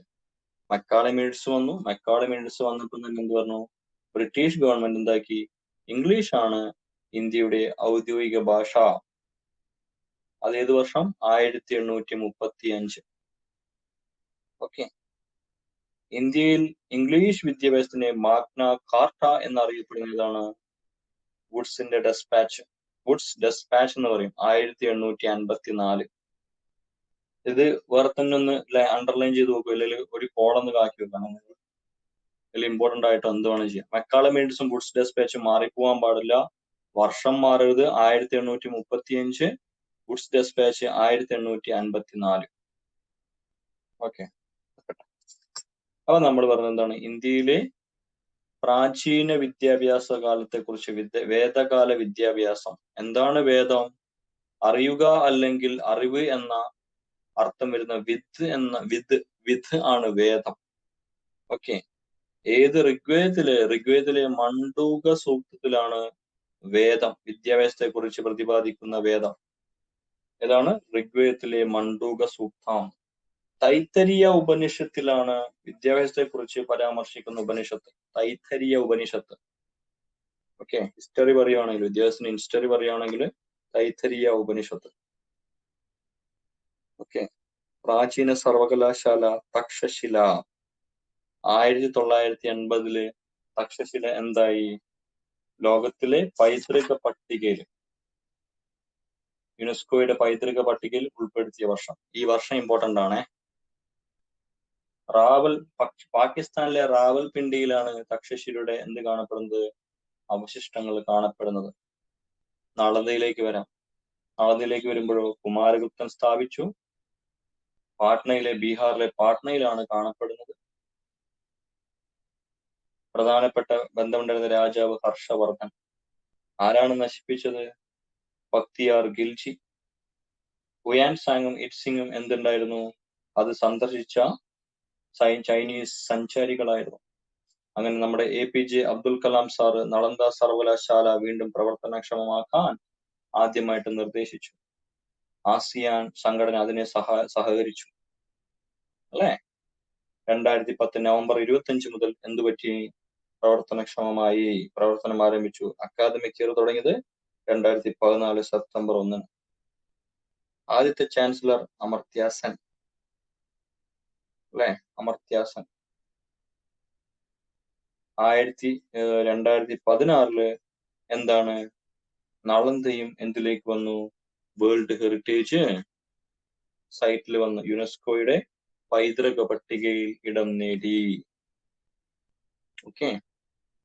ബ്രിട്ടീഷ് ഇന്ത്യയിലെ ആദ്യ വിദ്യാഭ്യാസ സ്ഥാപനം എന്നറിയപ്പെടുന്നത് Mohammedan college of Calcutta madrasa.